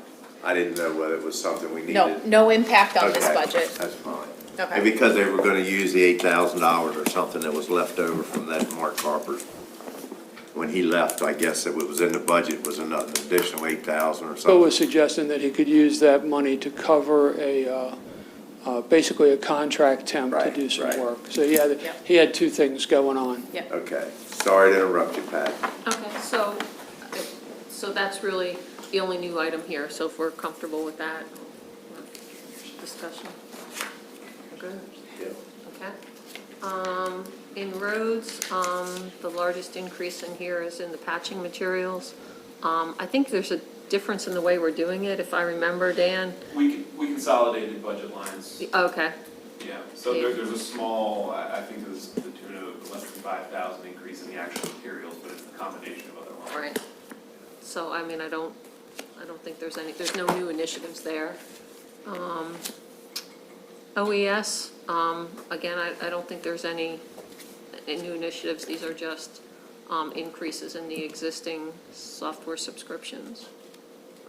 The one for OES, the top one, the Everbridge was paid by the Health Department in 2025, and now we have to pick it up because they're not. So there's no new initiatives there. Communications, I think is the same thing. We're seeing vendor increases and supply chain issues, so there's no new initiatives there. Public Works Administration, the MACO conference, I guess, is kind of new because I guess they haven't gone before, but, It's usually been one person for part-time, and what we're looking now is to have 2 people go for the whole time.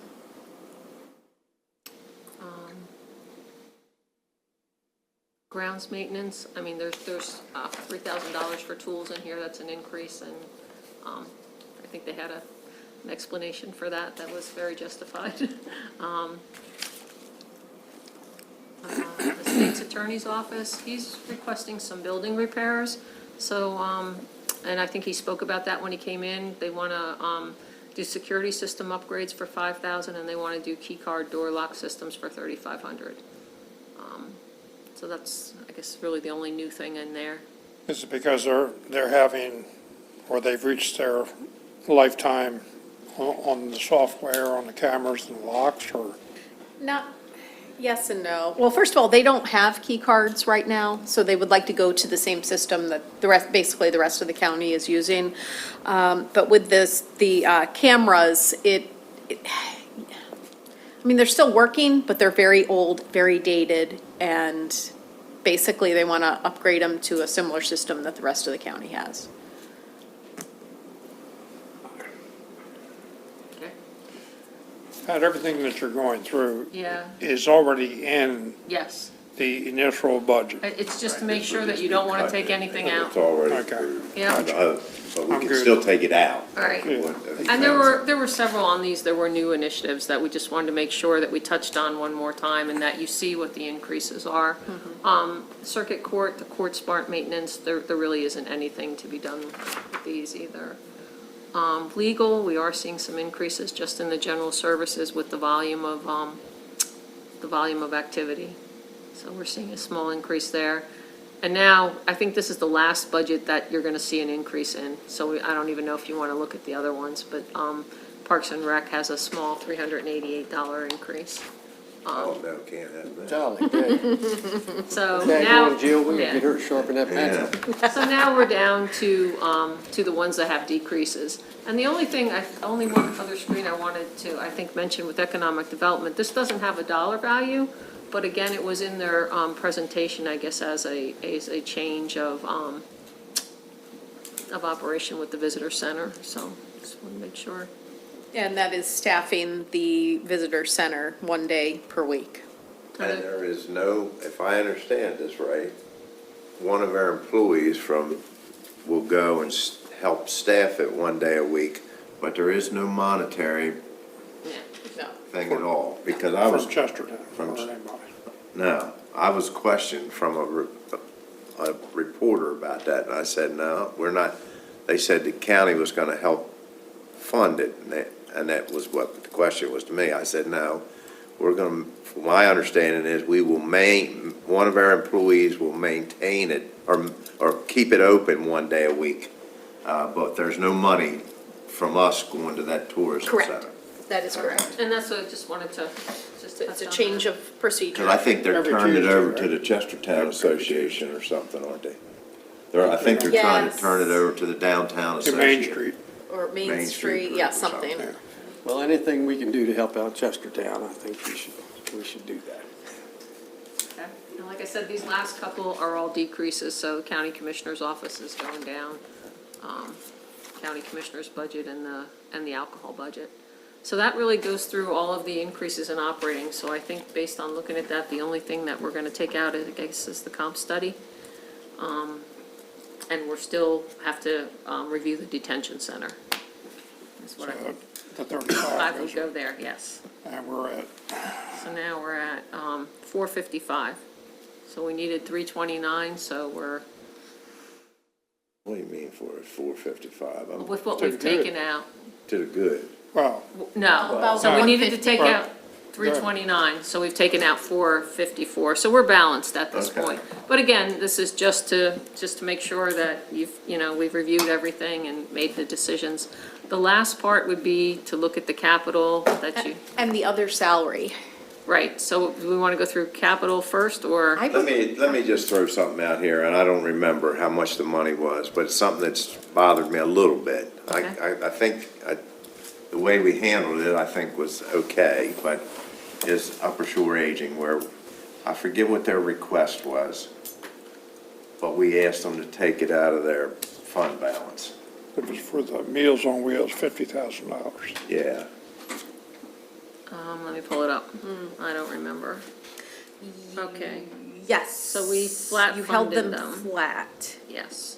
and asked them to, did we ask them to pay for the Meals on Wheels out of fund I balance? think we- Is that how we? Whatever, some part of their increase, we just said, instead of us doing it, let's let them take it out of their fund balance, which they are carrying about $300,000 or $400,000. Correct.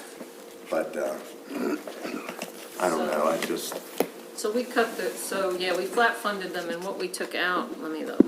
We took out $5,000 for the maintenance person, and then we took out $111,000, and held them at the 25 level. And that $111,000 was basically the new request for the meals and the delivery cost, because the meal. they've lost, is it the state or the feds that have taken money away from them? I don't remember offhand. But Yeah, I yes, can't remember but they what it was, lost yeah. funding. right? They lost, so, Yes, if there's anything that you want to revisit where you want to go the other way, this would be the time to do it too. it's, to me, maybe I'm getting to that age, but I've got a soft spot for the seniors and stuff. And I just had that in my head, that was the only one that we went through all those different agencies, and that was the only one that we kind of made them go into their fund balance and stuff, took a little harder. I mean, I'm not gonna lose a whole lot of sleep over it, because they're gonna get what they wanted, I guess. Well, no, we reduced the request by $111,000. Right, but they could pay for it out of what they have Out in of fund fund balance. But if we're, That's a pretty good request, We're- though. I mean, that's a pretty good amount of money for an Upper Shore Agents, Right, and you can see, I mean, it was if 50,000 for we're- meals, 25,000 for the delivery costs, salary if increase. we're to the good from what we just did, and we'd still be to the good if we said we'd do 50,000, which Yeah, would we be would. about half of their, Yeah. I'm like Ronnie, I mean, look, these people have paid their dues. I mean, that's my opinion. No, I agree with you. That's the only one. Out of all we've done, that's probably the only one that gives me a little bit of heartburn. I don't know how we correct it, how would be the best way to correct it, whether we take some of this money we just got back, like you're saying, we're to the good now, and go ahead and fund it. How much of it would, I mean, we just need to pick a number. How much do we have How much do we have to above the balance good? in the budget? 125. And we can put the whole 111 back We could. if you wanted to. Well, it's up to my colleagues, I just made the point, I mean, we'd give back whatever you, how much, was that 111 over last year? Yes, yes. Okay, that was their new request. Yeah, I mean, their budget was 371, and they wanted 111 over it. So it was, you know, it was a hefty increase on a percentage basis. You know, the people that they serve have given their dues. I agree, and the people that are serving them Have have given all their- given their dues. So I think, you know, if we have it, we're still going to be able to balance the budget with no trouble. I think we give them what they ask for. I agree. I mean, it's, yeah, I think, I'll give you an example. I had to take care of an aunt of mine. She didn't have any children, nothing, and I had to end up putting her in that Chesapeake Villa down there at Rock Hall. She had an apartment there. And at Meals on Wheels, I knew that she got 2 meals a day, 5 or 6 days a week. That's a big deal when you got, I mean, that's just an example of how that stuff works, but it's a pretty nice service when you need it. She didn't want me fixing her dinner every once a day, you know, she. I wouldn't either. So actually, we had made another cut. We had cut the $5,000 for the maintenance person. So do you want me to add that? They actually had asked for 116,000 over. We made 2 separate cuts. We The took, way that was presented is, I don't know who said it, they're going to be changing light bulbs, and I'm just thinking, that's a lot of money to pay somebody to change light bulbs. okay, so just leave the 100, and put the 111 back in? That's what I would do. Okay. I'm fine with that. Okay. But I think that, out of this whole budget, that's the only thing that really kind of give me a little bit of heartburn. and hopefully next year, some funding will increase for them and they won't Yeah. have to ask so much. I think Herbie will do a good job on us. So I would recommend we spend a few minutes talking about the salary options, only because we haven't really touched on this. And then, depending on how far we get with this conversation, that only leaves capital. So, We never decided either that, whether we're going to increase the 4% for the water bills, sewer bills. Oh, that's in there unless you want to take it out. Oh, it's already in there. Yes, we always build it in because that's They always that's leave the it in there recommendation. unless you tell- change, Yeah, unless you say no. I think we would be foolish because it's not paying for itself at this point. right. I think we were talking about raising it. Yeah. Okay, so if I we look think at, we should leave it at 4. I think Just where leaving it it is at now, 4. right? I mean, yeah, These And there was households, also the income tax yes, Correct. rate that could go up or not go up. that's correct. And that would generate $673,000 of revenue. Now, I think there was a deadline when we originally talked about this in May for if we wanted to do it for FY '26. So I'm not sure if we have missed that window yet, we may have, but we could still do it for FY '27. And all it would do is slide this out a year. So the revenue, if we implemented it for FY '26, we would have seen 255,000 in FY '25, and then, so you can see the breakout up there. So if we were to do it for FY '27, we just basically slide that all a year. We wouldn't see money until FY '26. I'm still, it's up to you all as far as I'm concerned, but my opinion is if we do that, we put that money somewhere for the middle school. Just, in my opinion, I think that if we're gonna raise that rate, that the taxpayers need to know where that money's gonna go. I think that's a good idea. And I think that, unfortunately, or fortunately, however you want to look at it, but we've all been told time and time again, when we make our trek to Annapolis, that we're not doing enough on our end. And I think that this, Oh, if you don't raise it that 0.1%, when you go over there, they're gonna tell That's what you, you you must not need it too bad, Right. because you didn't raise it, Right. and we told you you could. right, We were told that last year, and the year before, Yeah. and this, yeah. it's done every year. So, So I think we would have to let them know by July 1st in order to raise it for tax year '26. So as long as we make that decision within this budget cycle, we could do it for. But you're saying that it's too late for 25 and I think- 26? I think so. I think we would have, I don't think we can, I'm surprised that they're even implementing it because they're really going backwards. Because what this is, the way we're gonna get money in FY '25 is from the estimated payments that people made for the first quarter. Calendar year '25. Which they've already made. Well, So- I think that we should do, personally, I think that we should start with 26 then, because I don't want to see. And I'll find out. I mean, if there's an option to go backwards, I'll check. If we're in agreement to raise it, I mean, none of us here. Why don't you look into it and then we'll make a final adjustment. And when that revenue comes in, like Albert suggested, that money be set aside strictly for the middle school It can be capital. added to whatever you set aside this year for the capital projects, the future capital projects, and just be added to it. And That way, then, if somebody says something, you know, we're trying to set aside exactly what you're paying now and for that project.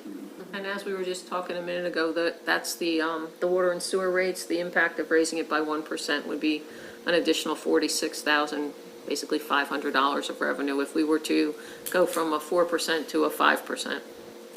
So, just informational. The 4% is already the base, so the 1% indicates going actually effectively to 5%. Oh, okay, that's 1% over 4%. Over the 4%, Okay. yes. Personally, I think 4% is, I mean. Yeah, I'm good with that. I just think that everybody's electric bill is going to continue to go up, and And like you say, that the sad part about water and sewer is that the majority of those systems are in the areas where people can, afford them the least. Afford it the Afford it the least. least, the raise, Yeah. the Yeah. rate raise. yeah.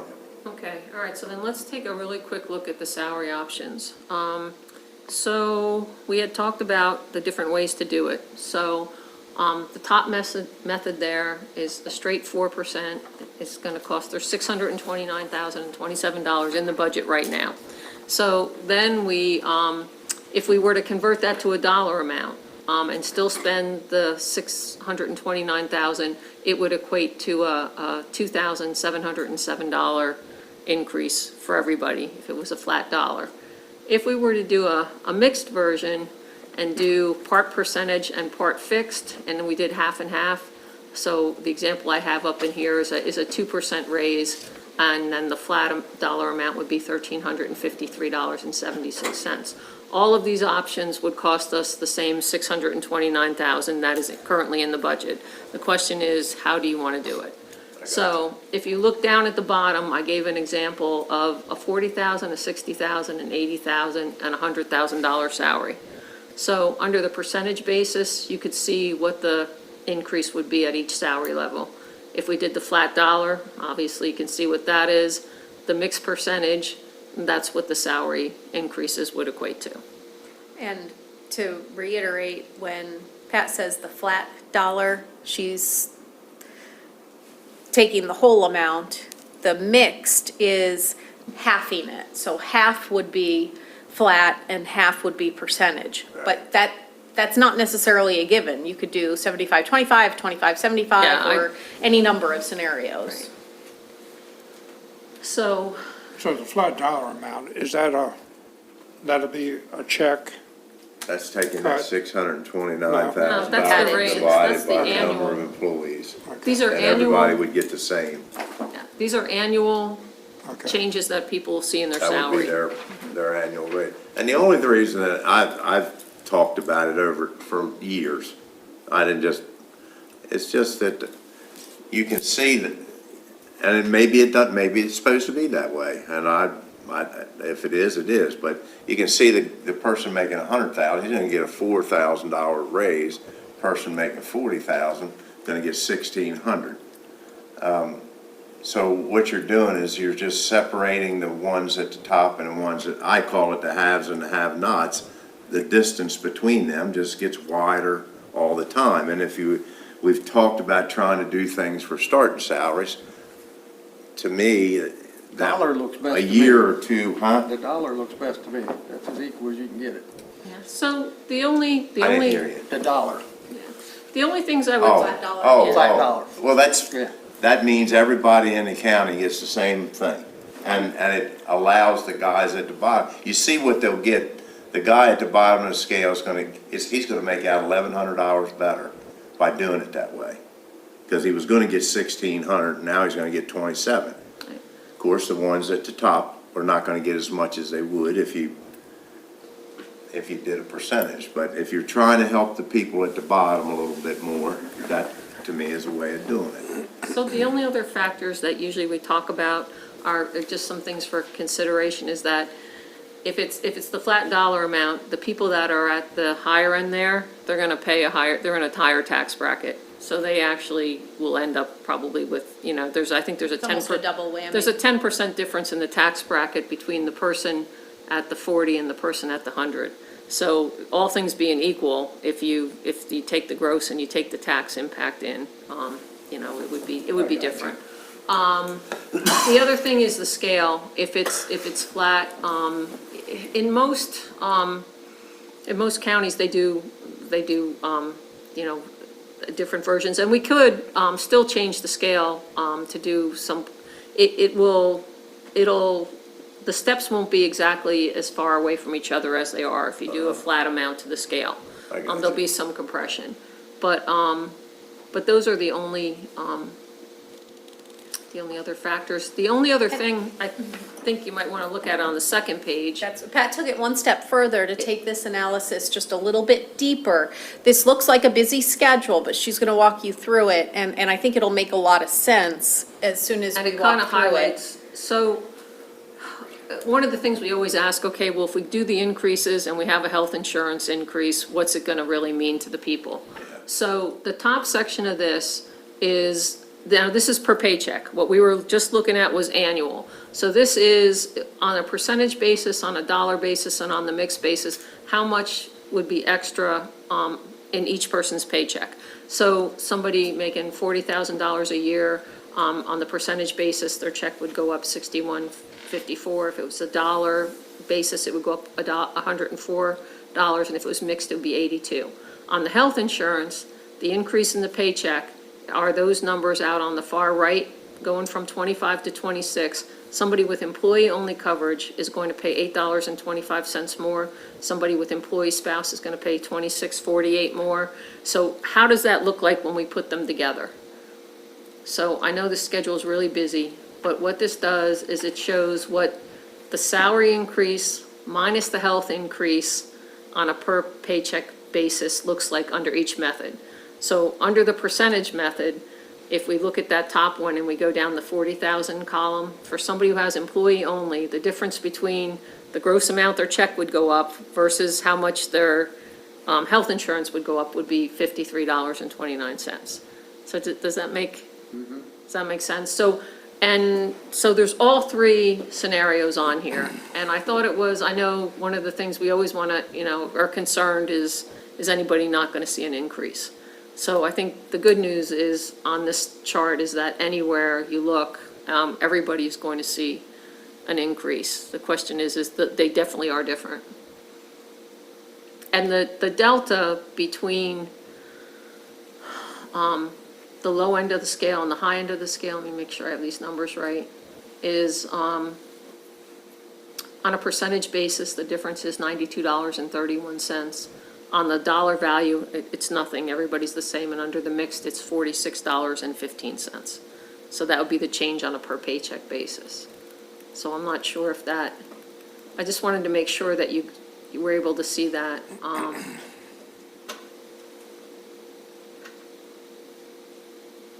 And see how that kind of played out.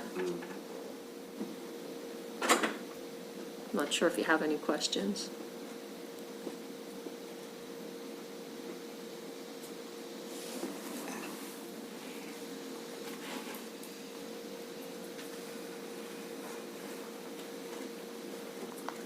Well,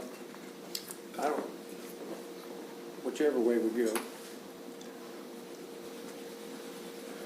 I think 4%, I hope 4% that the employees think is fair with, there's a lot of people out there being laid off and losing their jobs right now. hopefully going to be able to give everybody the 4% breeze. So, Yeah. I mean, however you guys. Well, in the last 2 years, everyone got 6%. Right. Across the Right. board.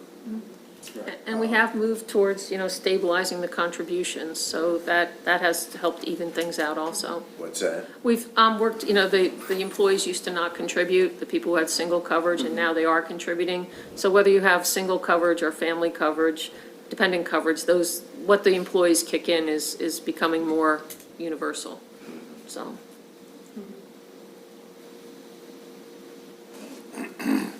And regarding the healthcare, we're still going to be 90-10.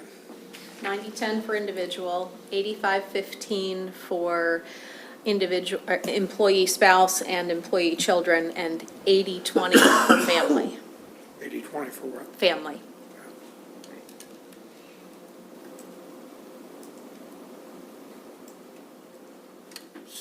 Say that one more time for me as far as a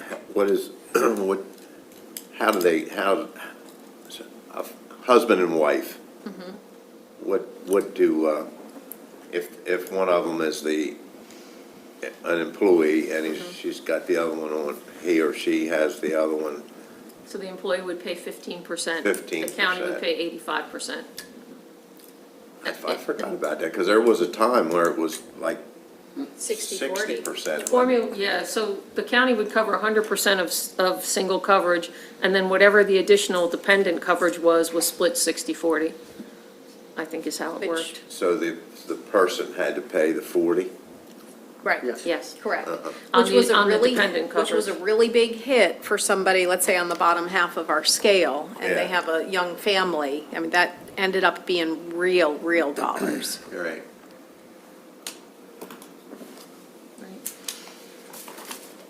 Well, look, I just pointed something out. I'm not hard pressed one way or the other. I go along, I think the nice thing that we're giving everybody 4% or,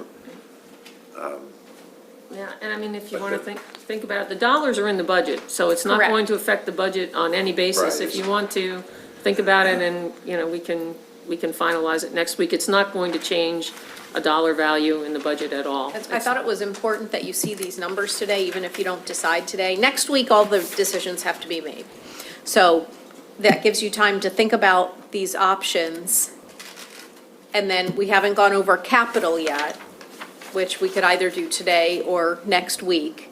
And after that, I mean, that's pretty much it. And we're pretty much, balanced at this point. So, right? So, yeah, those would be the last two things, to decide the method for the salary increase and to review the non-public works capital that we haven't looked at yet. So, and if you wanted, these schedules are in your binders under the other salary tab, if you wanted them to refer to them. My initial knee-jerk reaction would be, I'll just put it out there, that we go with the 4% across the board. That would be, only because I look at the employees who have been here for a long time. Yes, we do have lower-level employees, and I want them treated fairly as well. But the employees that are in that $60,000 bracket and above have been dedicated to Kent County. No, I agree. And yes, I'd like to help the ones at the bottom too. I wish there was enough money that maybe we could give the $40,000 employees an extra percentage at the lower level. And give everyone else 60,000 and up, give them the 4%. But I don't know what that number looks I like. was gonna say, I can calculate whatever you'd like me to calculate. We have done that Maybe in the just to past. consider it. And to your point, Commissioner Price, the rest of the counties are pretty much doing percentages, whether it's a grade, step, COLA, whatever it looks like. So that middle level management up are getting left behind by the other counties. What's that? which I always worry about. The middle of the, The middle to the top of the scale, the rest of the counties are getting percentage increases. So if you don't keep Across the up. board. Right, if you don't keep up with the market on the middle to the top of the scale, people could start looking elsewhere, because if you look at like, for example, the MACO salary study, you'll see the middle level management may have, 2 or 3 years ago, may have been in the, let's say, bottom third, because we're never going to pay as much as Montgomery County or Prince George's or whatever. But now it can creep closer to the bottom of the scale if you don't keep up with the market adjustments. And us, compared to other counties, our neighboring counties.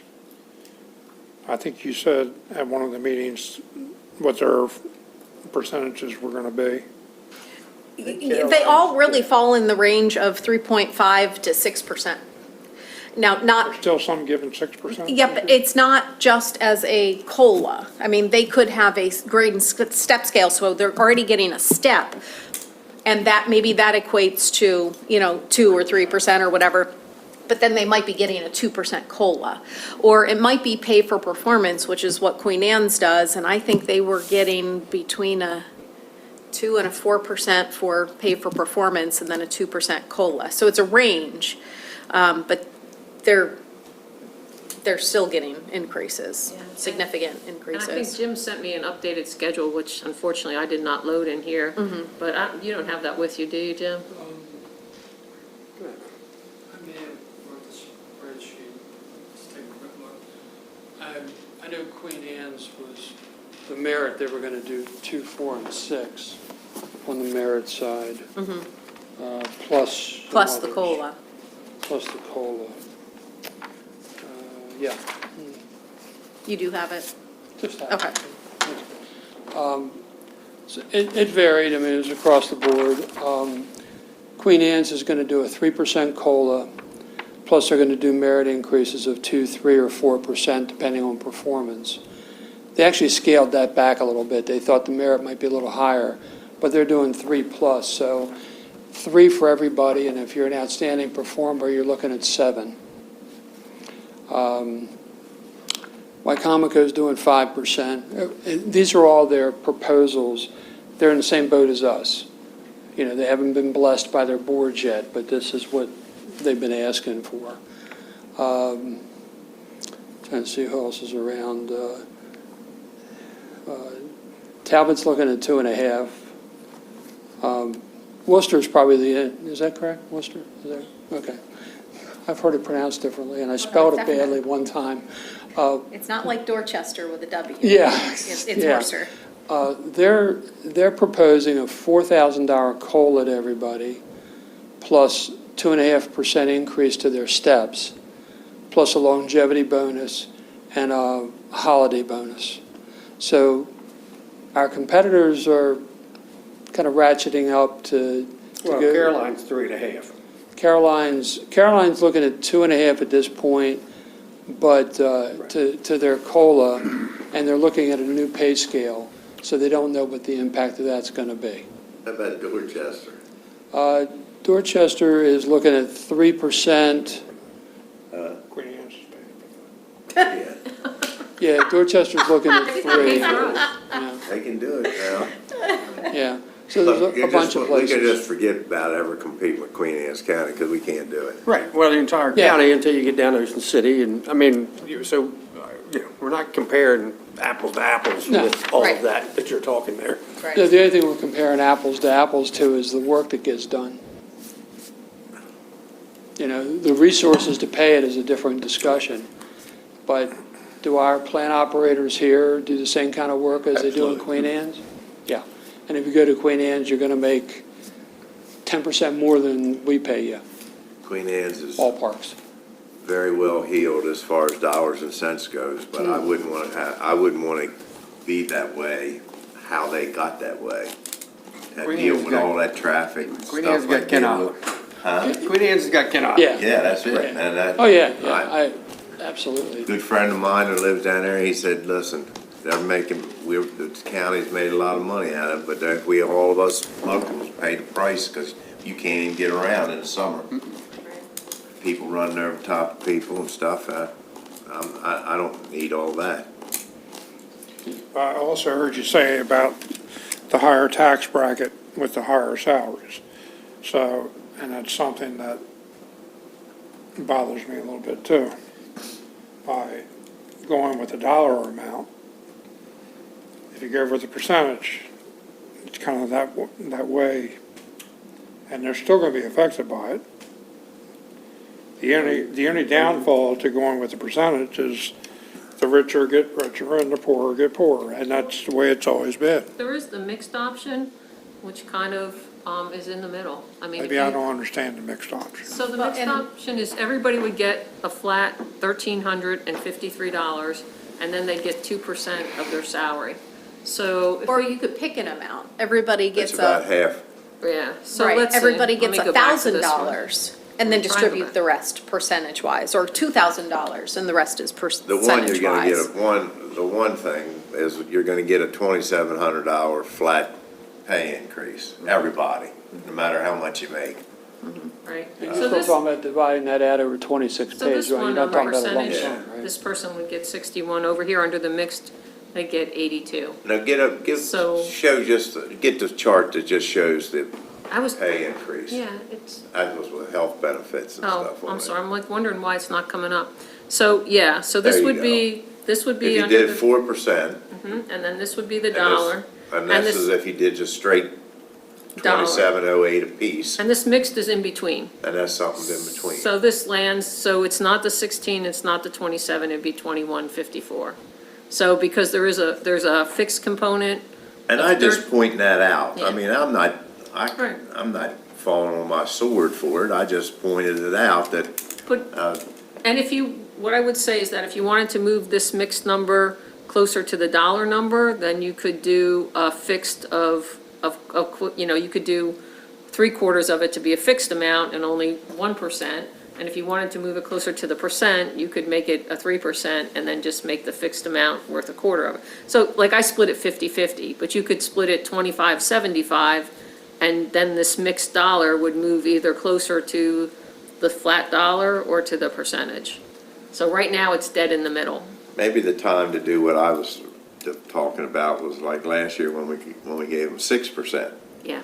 Then, and versus this year, we're only giving 4, and the people at the top will feel it a little, obviously more than they would last year. It's I just that, I don't care I mean, one the way or the options- other. I'm the just options are pointing out endless, yeah. if you're talking about trying to help the guy at the bottom of the scale, the flat fee is the way to do it.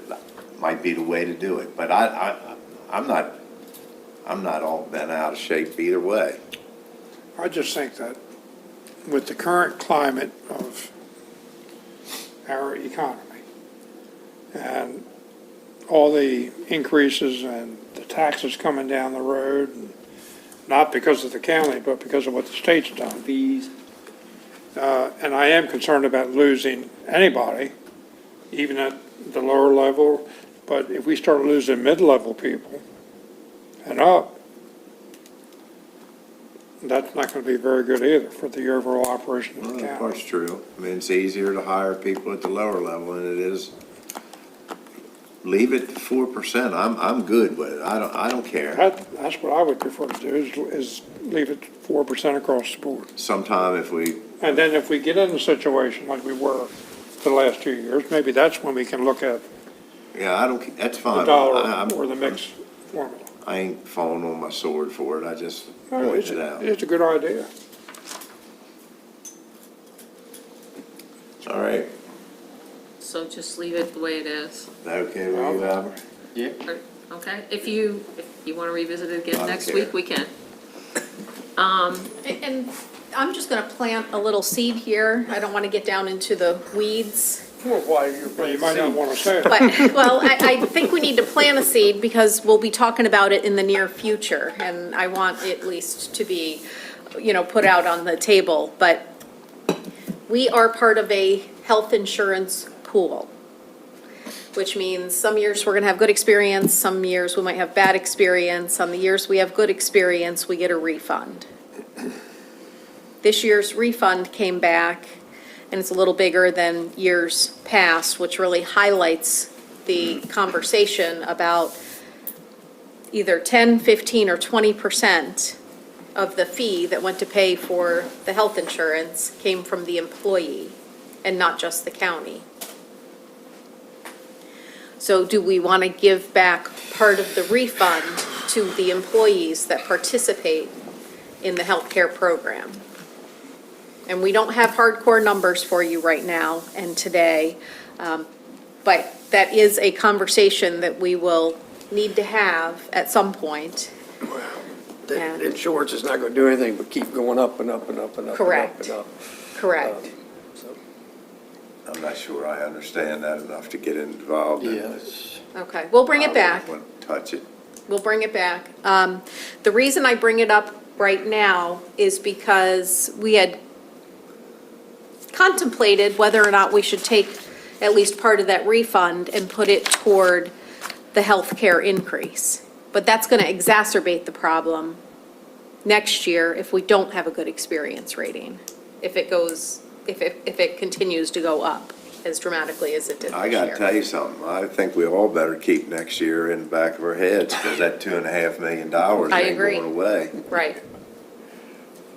And this year, we only had 2.3 to start with, and they want 2.5.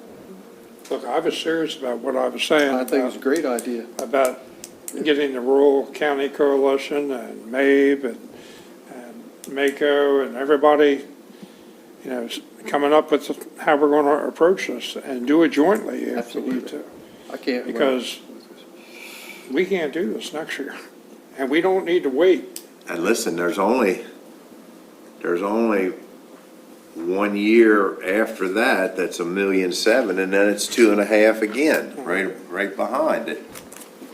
That's why- I tell you what it is, in the next 4 years, it's $8 million. Yep, yep. $8 million in new money Yeah. in the next 4 years just for education. And I bet you we won't take in $8 million. We might take it. We might take it in, but it'd be close. Yeah. Yeah, but then you still have to fund all Oh, the the rest of the county, Yeah. absolutely. It's gonna be tough. I still suspect, and I may be totally wrong. Everyone knows next year is election year. And nobody wants to talk about it, but it's election year. I don't look for there might be some softening with the blueprint next year. But the following year, I just know how politicians think. They're gonna do what they need to do to make it right. I would hope. I would hope they do it now, even though it's difficult. Look, you've been around a long time, and I'm not saying that you're a politician like some of those folks over there are. I don't think any of the three of us are. I guess I hope not. But you've seen it happen, and I've seen Oh, it happen yeah. over the years. Listen, on that Western Shore, if you're running for office over there, you want that apple on your, next to your name, and that means the teachers' union is endorsing you. Yep, And they'll put an apple next to your name. the Apple ballot. And that's why when they brought this issue with Kerwin up at this legislation, Adrian Jones, Speaker of the House, without even discussing it, said, we're not talking about it. We're not gonna do it. That's the sentiment, that's the mentality you got over there. But it's gonna take counties to not be able to do it. I think to really bring attention to it. Well, we were close this year. We'll be closer next We're year. going to be closer next year. And next year might be the time that if But the then if the that'll be Board when of I Ed, decide what I'm doing. if the Board of Ed wants to pursue the waiver, I might say, Hey, see see you, you boys. later, boys. Sandra did dig up the correspondence about the income tax increase, and as long as we let them know by May 15th, we can do it. for fiscal year '25, or calendar year '25. But I we'll see. personally don't want to retroact, I don't want retroactive. That's just me. I was surprised that they were doing it that way, I quite was, honestly. too. I don't know how I wouldn't mechanically do they're that gonna make either. that work. I'm all right starting at July 1 July 1, okay, in FY '26. okay. All right, so we'll have to get that correspondence together. Jeannie, you've been awful patient. You got anything to add to this conversation? I don't blame you if you don't. She's been back there, She's making changes. I've been looking at cues from her. Been here a long time, and I think you guys are doing a great job, and I'm very appreciative of whatever I can take with us. We appreciate you. And we'd be open to any suggestions that you have. We like it on the other side of the table. I know you do, but Pete, we don't want to hear from you.